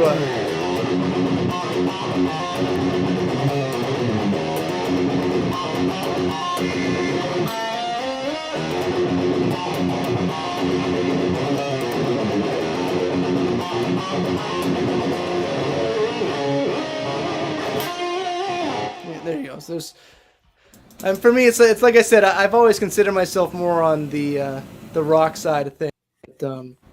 Very, very cool, man. That thing sounds great. Tasty, man. And that was exactly like I didn't plan it, but I hoped it would happen, because I mentioned that song to Ryan and he learned it because I mentioned it. Well, I didn't learn it like that. I learned it how I hear it. Yeah, you want to play it for that's us, my Ryan? thing is I'll learn stuff how I hear it in my Yeah, head. exactly. That's what we're talking about. It may not be the correct way, but that's how I do it. So anyway, what'd you say, Trev? You had. I was just exactly what you said. You go by ear and you hear it and you listen, you play. And I mean, your version's cool too, right? I mean, you want to play, but Not on this guitar.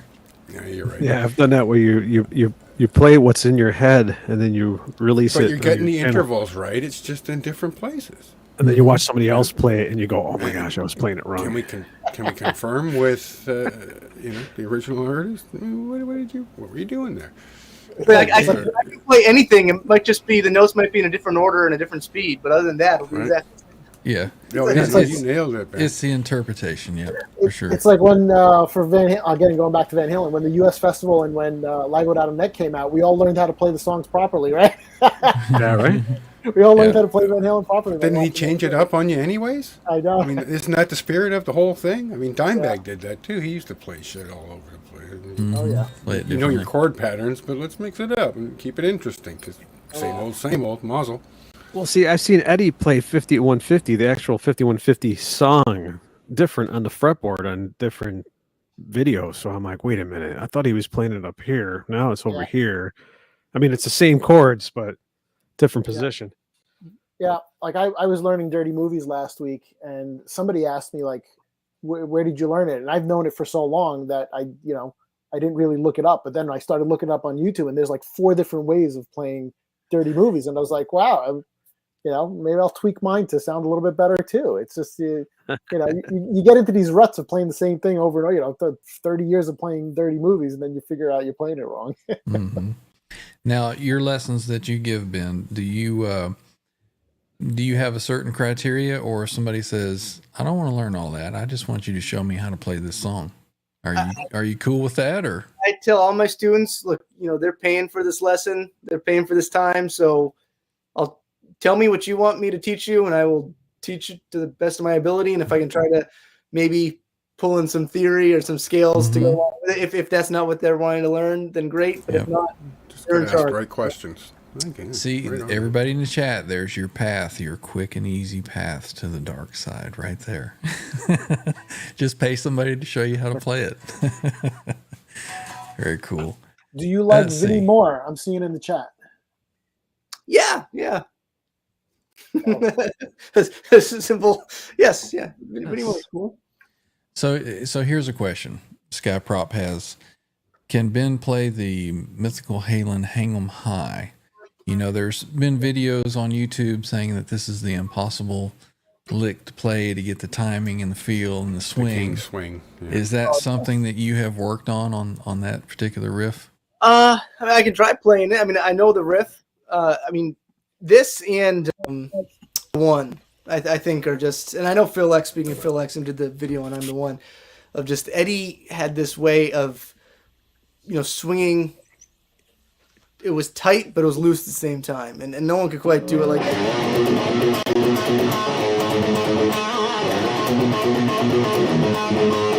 Right? It's like that whole thing with the.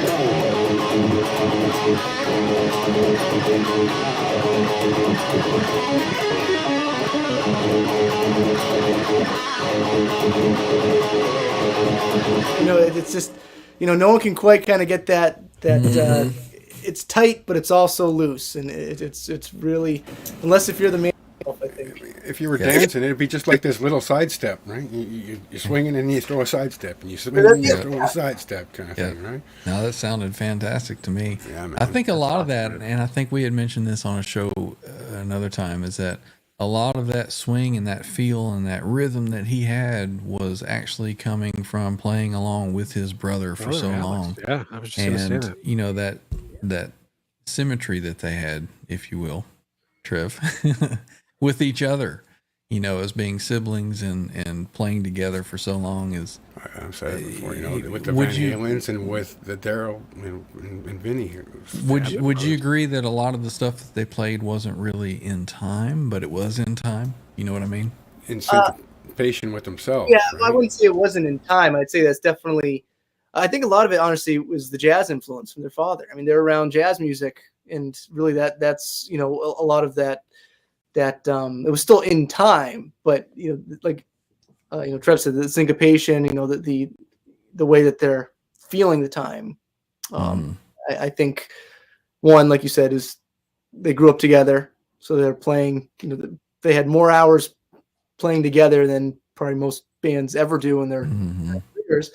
That with being just in the atmosphere, the jazz atmosphere with their father, and then playing with their father. I mean, they were kids, and they'd be playing gigs with their dad, all these jazz gigs. So I think that all that really all that together. And they learned together, right? They crossed the same hurdles at the same time because they were doing it together, kind of thing.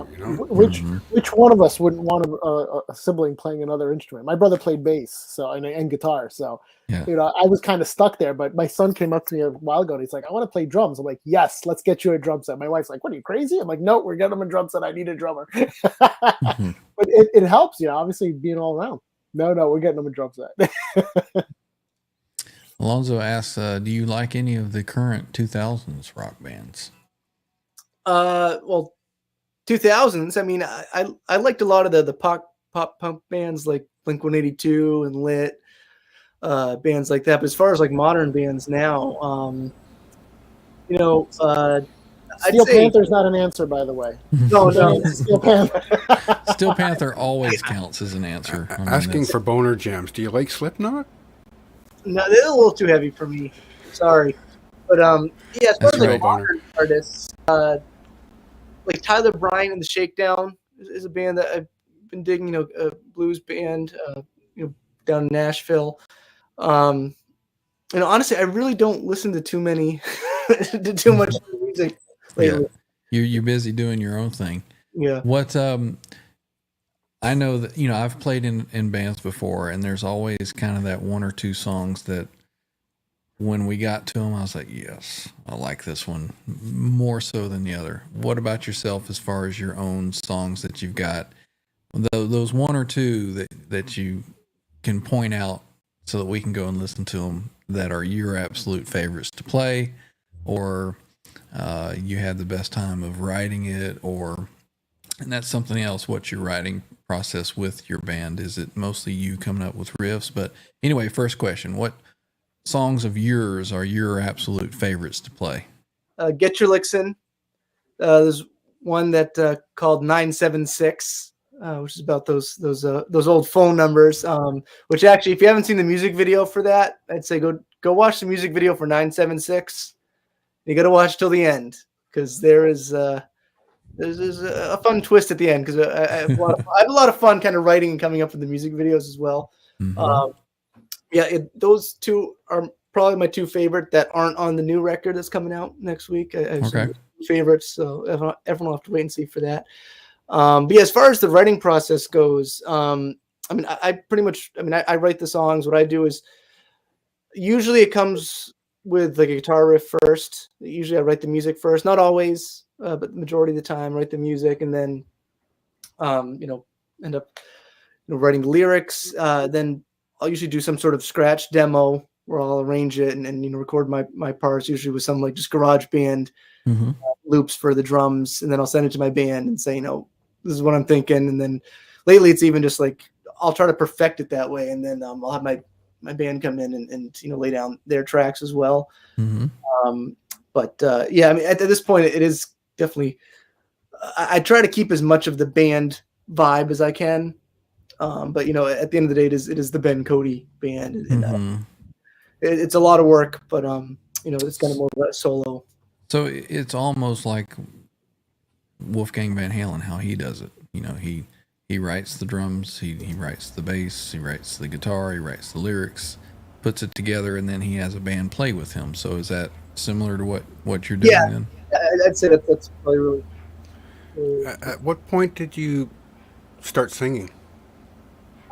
So the Ben Cote band formed in 2014 after the band before this one broke up. I had a band called Tamarius, which that was the one I thought like I was going to make it with that band. I mean, that was really did an album, and we had some really strong writing. But the band ended up, it was at a time, we were, just getting out of high school, so we're kind of going our different ways, in life. So at that point, the drummer of that band, Sam Mogul, and I, we were going through a lot of different, bass players and singers after that.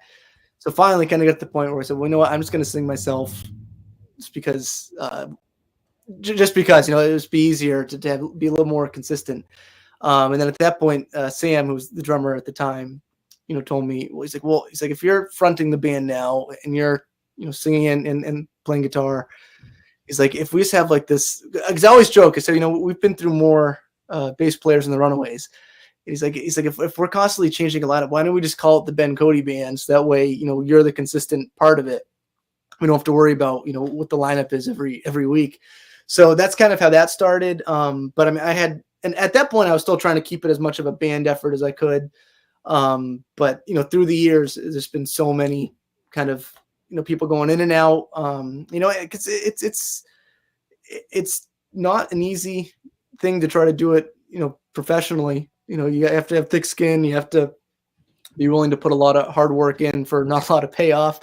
And I did have a singer for a little while back in 2016, 2017. We added a singer just because at that point I wasn't that confident in myself as a vocalist, and I You should be. You sound great, man. Oh, I appreciate that. Thank you. And at the time, I was still trying to be kind of like the side guy, like the Joe Perry or the Jimmy Page, but at the end of the day, it seemed like the one thing that would work was when, it was just, kind of taking the reins and kind of having to step up and just take care of, as many aspects of it as I could. So that's where I'm at now with the project.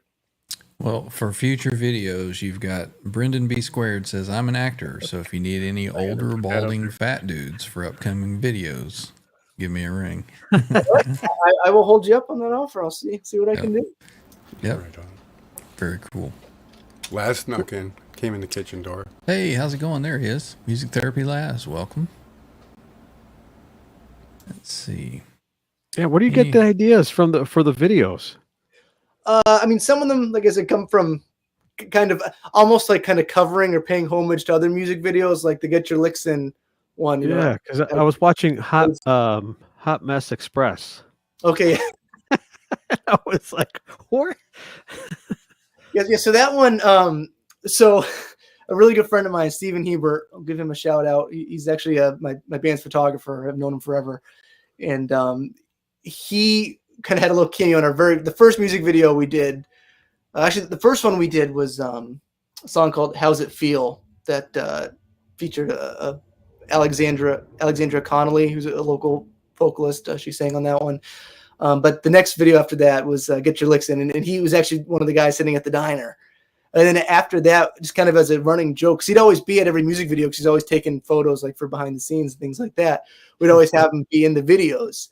And so I always joke, say, he's like my Alfred Hitchcock, because like every time, Alfred Hitchcock would always like have a cameo somewhere in every one of his movies. It's like, all right, it's like I'd always have tried to sneak him in there. And if you watch all of 976, you might see Stephen Hebert there at some point. I don't want to say too much. I don't want to spoil anything. But at that point, it was kind of the running joke of like, all right, what other ways can I try to work him into these videos? And for that particular one, the bass player at the time couldn't fit into the schedule. The only time that we were able to get the director had open in his schedule, the bass player wasn't available. So I'm thinking, all right, how can we do this without the bass player? So I got the idea of just kind of dressing him up as this rock star, and having him come in and play bass, which was really, really funny. But yeah. Exactly. That kind of stuff makes it fun. You got to keep it fun. That's, you got to, like I said, because, a lot of it's just so much hard work, and a lot of it you don't get a lot of payoff from, at least not immediate payoff. So you got to, I feel like, actually Eddie said this, if you do something and the audience hates it, that's bad. But, if you do it and the audience hates it and you hate it, then, what are you doing it for? So it's like, right. Don't do it again. Well, you kind of answered this question from Alonzo. It says, any advice on how to start a band and getting gigs playing live? It's hard work, right? Yeah, it's hard work, and it's a lot of it is not necessarily hard work in playing your instrument. You have to do more than that. You have to go out in addition to the 4 hours every day. God. Oh yeah. An extra 4 hours doing stuff.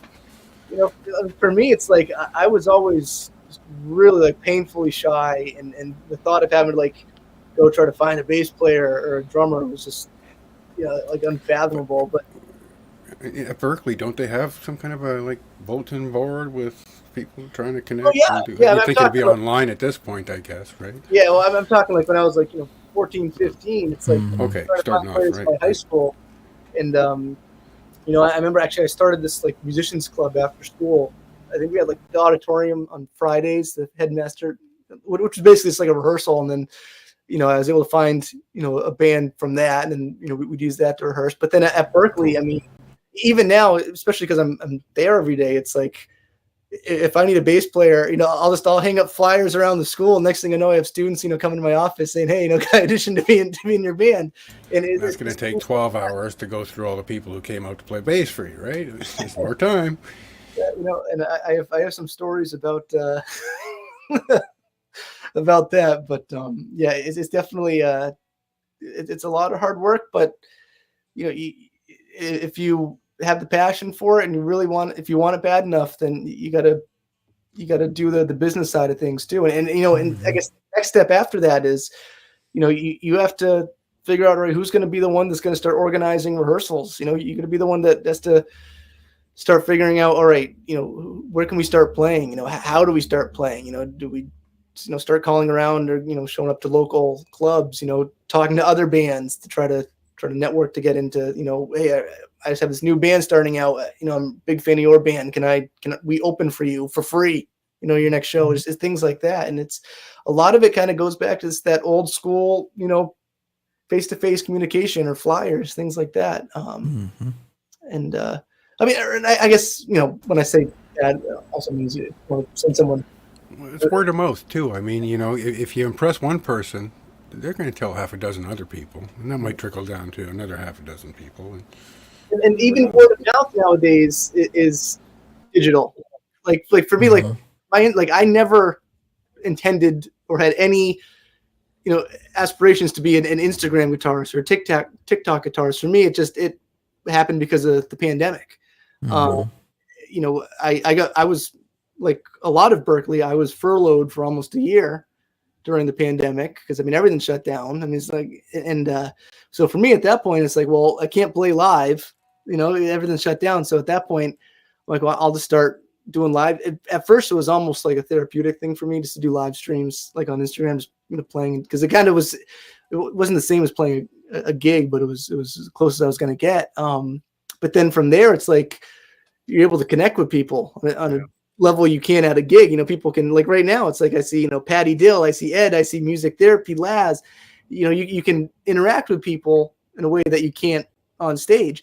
And I was doing that. I started, doing my Instagram reels, and then word of mouth would be, someone would post it to their Instagram. Hey, check out this guitar player, Ben Cote. Like it and share it. It would grow organically that way. And then really the thing that made me, kind of get the following that I have now on Instagram, unfortunately, was when Eddie Van Halen passed, because then everything that I've been doing since I was like 14 years old, all of a sudden for a short period of time became incredibly mainstream. Everyone's Don't talking say about unfortunately. It's not unfortunately. It's fortunately. Because if it wasn't for stuff like that, I wouldn't even be playing guitar 2.5 years later.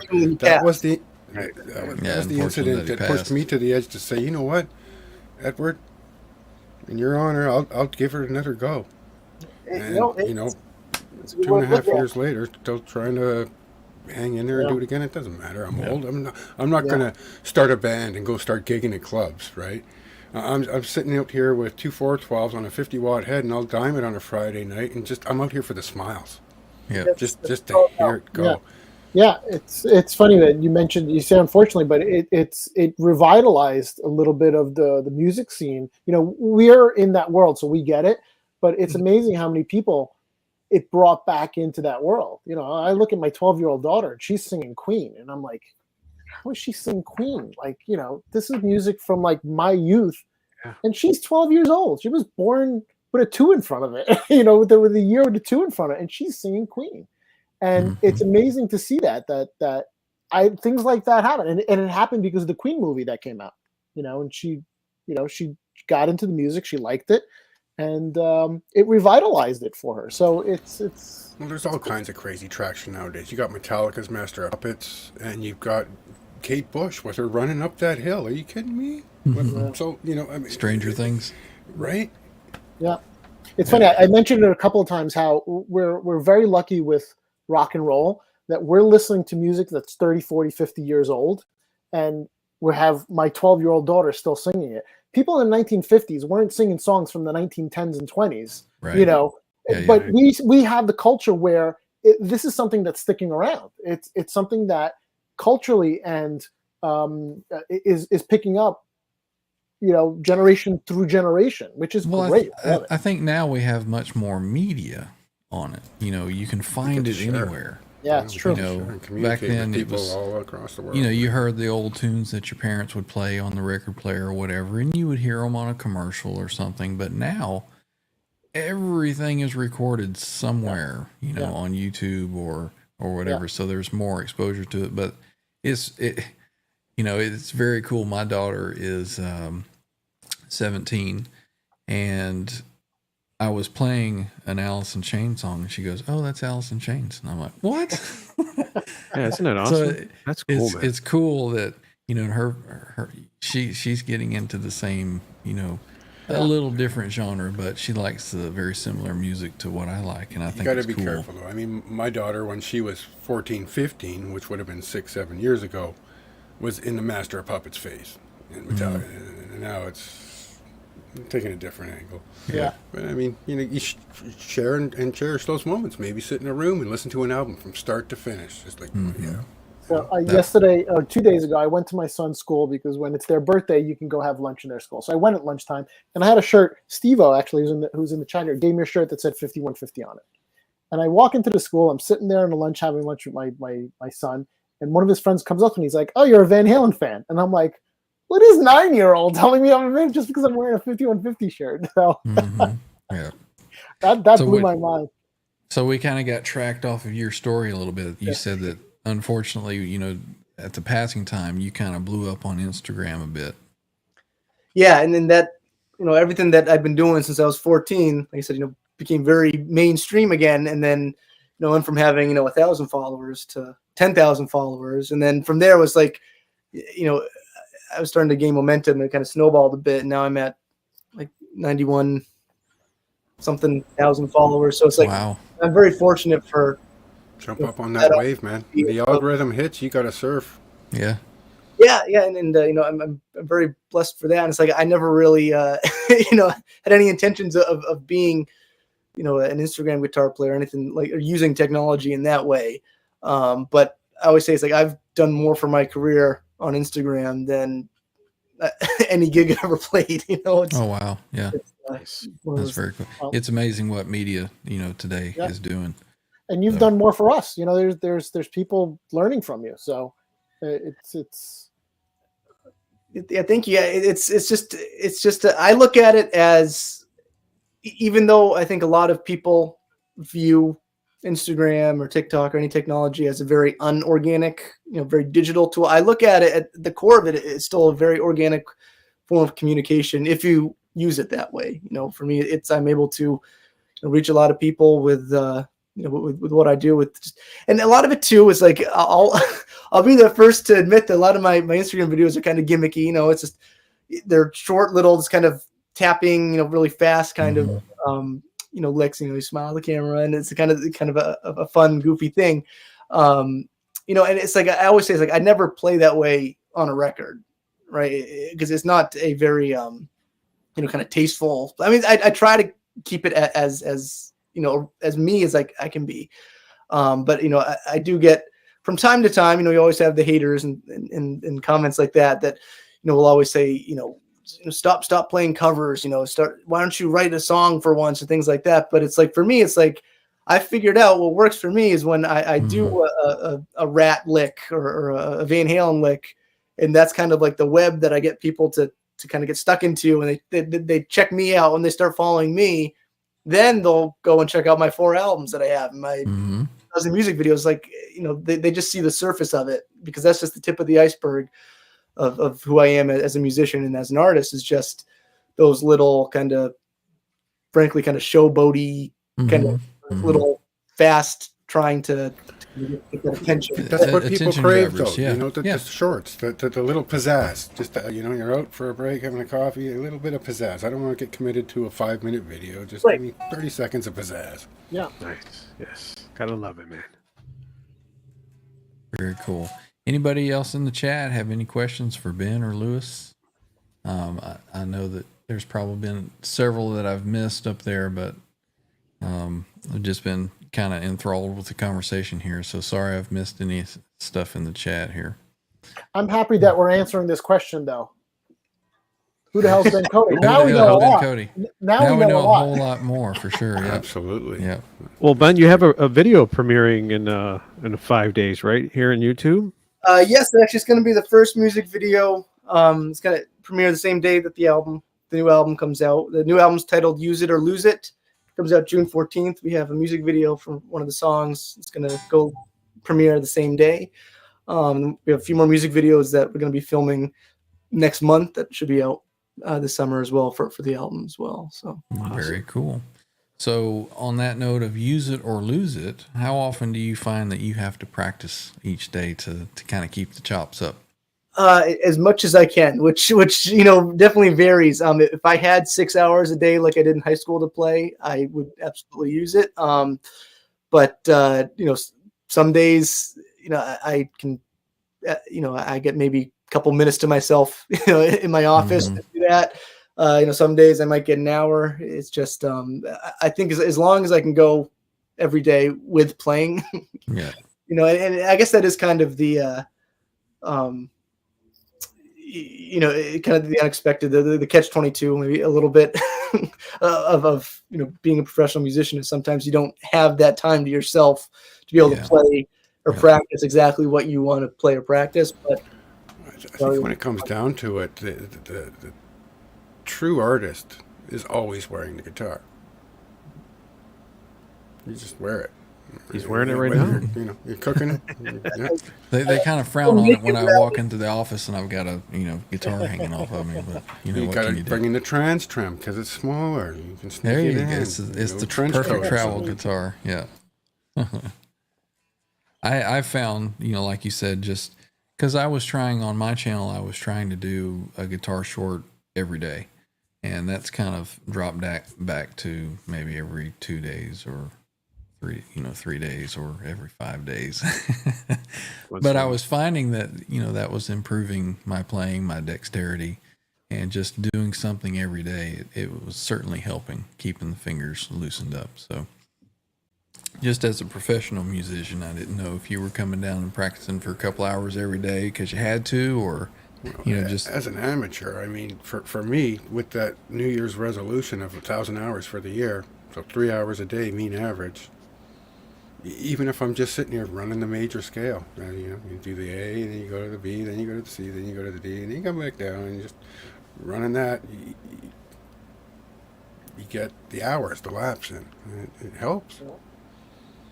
Start. They say 10,000 hours, right, is typically what's considered to be a master at the craft. 10,000 hours, and the only way to get there is to get there. Of course, that's 10,000 hours of applying yourself to learning the theory and practicing, not 10,000 hours of learning different chords and licks. And for those who are bad at math, that's 10 years of 1,000 hours a year. So that's 3 hours a day for 10 years. Yeah. That's a lot of effort. That's a lot, yeah. All right, let's see if we got some questions going here. Got a big shout out to Lewis. I got his very last dog strap and love it. Thank you, Lewis. Rock on, says Alonzo. Thank you. Let's see. Thank you. Yeah, sorry everybody. No more Van Halen straps. We're done. We're out. Sold out. Not going to make it anymore. People were second guessing me and saying, "Yeah, you're going to keep making them. You're just saying them to increase your sales." Nope, there's no more. They're done. Moving on to better and other things. Now we got the Ben Cote strap. Shameless plug, right? Mr. Mick, what's on Ben's pedal board right now? I think he answered that a little earlier. Just real quickly, he can go over, answer that. Actually, the pedal board I have right now is not what I use live. Like I said, live is very simple. What I have plugged into the little Yamaha right now is actually the board that I use for Instagram and for teaching. So I have quite a few more pedals just to try to mimic certain songs if I have to. But I also actually, so I'll start with, I just have a clean tone going through the amp with no effects. But I have the EVH 5150 overdrive by MXR. It's kind of how I get my, and I don't really turn it up very loud. I just kind of get that as like my basic crunch.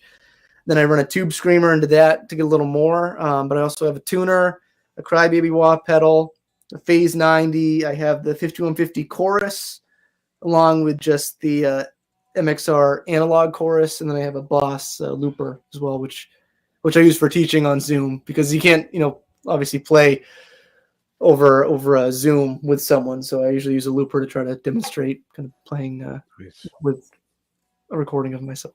Very cool. Let's see. I was just about to highlight that one. It says he sees that the Ben Cote Band will be playing at the Anheuser-Busch Brewery for Rib Fest in Merrimack, New Hampshire. Is that? Yeah. Yep. Yeah. July 21st. Yep. That's the show we're opening up for Slaughter. Yeah. Very cool. Sounds good to me. What could be better than endless beer, ribs, and great rock and roll? Nice. Sounds like a good time. Let's see. Guitar Man says he certainly put in my time in 50 years this year. If you come to Australia, says False Flag, come hang out in his studio. All right. Boner Jim says we've never met, but amen. Thank you. I don't know about this Boner guy. I've never heard of him before ever. Yeah, right. Yeah. At least he's kept his pants on this long. Come on. Yeah. This guy, you mean? Yeah, there he is. A little Boner Jams candle. Lonzo asked, does Lewis have any new exciting projects coming? I think you mentioned you got several artists that you were working with. We are. I'm working on the list. Yep, we're working with Rob Caggiano, formerly of Volpe. Jack Devine is another one. Brandon Paul is another one. There's also a cool company here in Connecticut called Hard & Co., Hartford Denim Company, and all they specialize is in denim. They make that rugged denim, and I'm working with them mostly because I got the inspiration from Eddie's jeans with the leather patches on them, and my brain just started going, how can I incorporate that into a strap? Not making like something to mimic those pants, but just to get the denim and leather. You know what you know what the pants I'm talking about? You're talking about these right here, right? There you go. Yeah, the patch pants. And so I got in contact with them, and they're going to be producing some straps. We're designing a couple things together. So yeah, a lot of things going on in the strap world, and some exciting things coming up. Some things I can't talk about, but very, very exciting things coming up. Very, very cool. Now everybody knows how what a genius I am to bring Ben Cote on to get straps, right? This guy is amazing. I love him. Yeah. Whatever it takes, right? Listen, you find inspiration from anywhere, and he was definitely an inspiration for me. So I'm blessed. I'm blessed to be working with him, and you know, the good part is that the 4 or 5 people that I'm working right now, Ben included, they're just so cool and down to earth. Like there's no egos. They're nice people, and that's what you want in life, right? You want to surround yourself with nice, cool people, and so I'm very blessed. Brought me many smiles for the last couple of hours. I mean, it's awesome to meet you, Ben. And honored to be here. Really, thank you so much. Very cool, very cool. And you're playing, awesome. Berkeley. See, if I was 30 years younger, maybe I'd be thinking about Berkeley, but too late in the game for that. It's never too late to start, Trev. So. No. Is there still rumors at Berkeley for the Dream Theater? You know, that was my huge influence with Berkeley was the John Petrucci and John Mayung and those guys. I'm not sure if he still goes there, but I believe John Petrucci's son was going to Berkeley. I'm not sure if he graduated, but so John would, you know, usually whenever finals rolled around, you'd usually see him somewhere around. That's but cool. It's funny because actually I came this close to meeting Ringo Starr last summer because I was in my office in the guitar department, and then in the summer, we are a year-round school, so there is a summer semester, but usually most students don't, you know, stay for the summer semester, so it's usually like a ghost town, especially in our building. And I could hear there's a band playing Yellow Submarine across the hall. I'm like, there's no ensemble scheduled. I didn't really think much of it, and then you know, one of the students, you know, there, she came and told me, she's like, I think I just passed Ringo Starr in the hallway. I'm like, I don't know. And then it turns out he was the honorary doctorate for last year, but because he's Ringo Starr, he didn't want to make a big deal. I guess they just had like this small little, you know, gathering with, you know, the provost and all that. It's like, most likely you'll bump into like Steve Lukather or something if you see Ringo. I met Steve Lukather when I was my first year there. He came and did a kind of private kind of clinic that was like first come, first serve. Steve Lukather did one. I met Joe Walsh. Same thing. I mean, a lot of these artists will come in and do kind of hush hush. Only certain, because like they'll send out an email and only certain students can, like I said, first come first serve and get in. So it's like maybe very cool. Only open to like 50 students. Well, Joe Walsh, life's been pretty good to him so far. Oh yeah. What's some Steve Vai? Any Steve Vai in the world there? Actually, I met Steve Vai over Zoom. It was outside of Berkeley. There was a podcast that a friend of mine that I actually met from Instagram. Right on. And I guess he was interviewing Steve Vai, and he reached out to me because of my connections with Berkeley and asked if I wanted to jump on and be like a co-host on his podcast, interview him. So I met him over Zoom. He's really, really down to earth. Really nice guy. Yeah. He's one of my top 3, I think. I'm a member on his Patreon, and he does a Zoom hang with 100 other people like me. Wow. A few 4 times a year. And he's just such a cool cat. The way he, not guitars aside, just his whole philosophy and his way of thinking. Oh yeah, absolutely. Very cool. We've got Skyprop says, I'm glad I caught the show tonight, Ryan. Very cool, man. Thanks for coming out. Thanks for coming. And we got Ed says, I'm loving that the Ben Cote Band is from New England. Many shows that I can check out. Spread the word. We're playing Gardner, Massachusetts, and then next month we'll be up in New Hampshire. Check it all out. Music Therapy Last says, let's everybody blow up Ben's channels. Big time. All the links have been in the chat. Everybody go visit. I'm going to go after the show. I'm going to watch 976 and get your licks in. Queued up. Yep. And see what those are about. And then I'm going to try to find that one that I thought was the Ted Nugent influenced and see if that matches up. Yeah, I'm thinking it's the song King of Noise. It's just a music video for that as well. Okay, I'll check that out. Well, I think we're going to wrap it up for the night. I want to thank everybody in the chat for coming out, hanging out. Hopefully a lot of new folks introduced to Ben. And I learned a lot. I now know who the hell Ben Cote is. Absolutely. I got to get a new shirt. I got to get rid of this shirt now. Right? I need a shirt that says, I know We who know. Ben Cote is. Yeah. That's a good idea. I might have to do that. You cross out. That's right. Yeah. I'll buy one of each. There we go. Alternating days. There you go. So do we get commission on that idea? Come on. Oh, you got a pick there. Got Okay, some we get picks. links on the Yeah. page. Yeah, every Ben Cote strap comes with my pick and a Ben Cote pick. Very All cool. Right on. All right. Very cool. Oh, yeah. All right, so we got let's see. Alonzo says he's been following Ben for like a year, and he rocks. Very cool, Alonzo. You're right on. So. Oh, hey, Holly. Holly Lewis has joined Fluffy us. clouds. Yeah, Can you take us out with some fluffy clouds? You'll have to rewind the replay and the replay for sure. Welcome, Howie. Yeah, obviously everybody that's a little late, just check out the replay. Give it a watch. A lot of great I had a stuff. blast, man. Yeah. Bird Burful, great hang. Awesome show. Everybody's digging it. Glad you guys came out. Awesome, man. So we'll start wrapping things up. Let me get let's see. I usually like to reminisce a little bit with some of the music from a band that I was in from back in the day. So we'll get that turned down a little bit. Perfect. There we go. So again, thanks everybody for coming out, everybody in the chat. Everybody check out Ben's channel, Instagram. We've got bencoteband.com, I believe. All the links are there. Give him a shout on YouTube.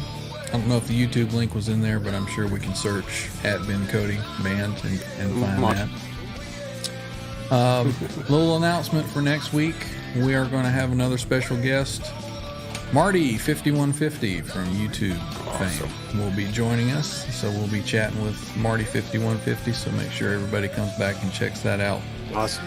So again, Ben, thank you. Very nice to meet you, and very nice to get all your history and information a little more about you. So, like I said, we now know who Ben Cote is. Check Lewis, off the box. yep. Thank you for coming and joining us and introducing us to Ben. Yeah, my Thank you. pleasure.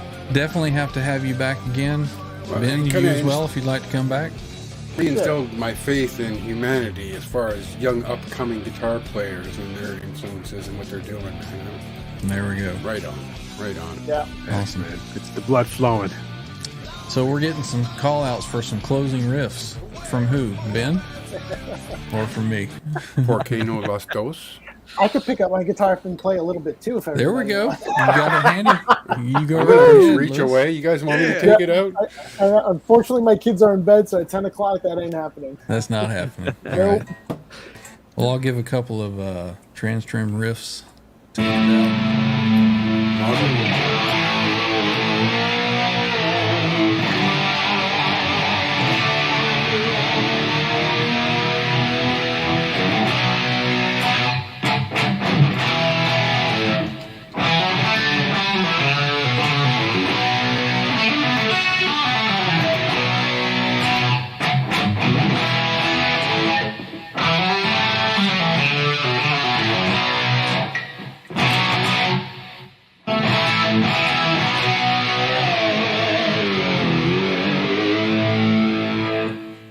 All right, that's all I got. Ben, your turn.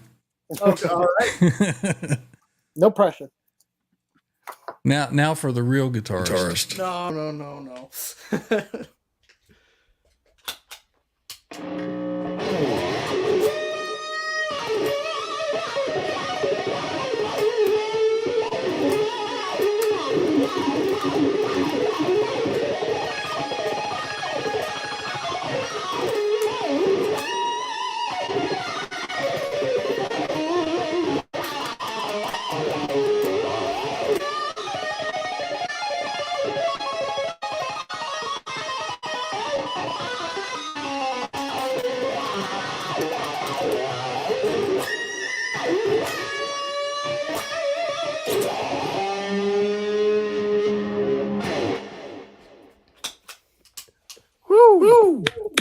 Yeah, nice job.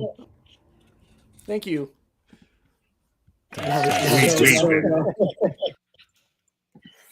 I typed out in the chat. I said, "Okay, now he's just showing off," but that's okay.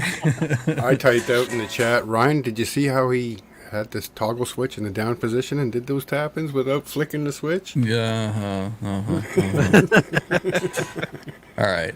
Thanks everybody for coming out. We'll see everybody Sunday chat and jam, and then next Thursday again, Marty 5150 will be here. So hope to see everybody back. Thanks, Again, Ben. thank you, Ben. Thank you, Lewis. So And we will see everybody next time. Thanks, Ben.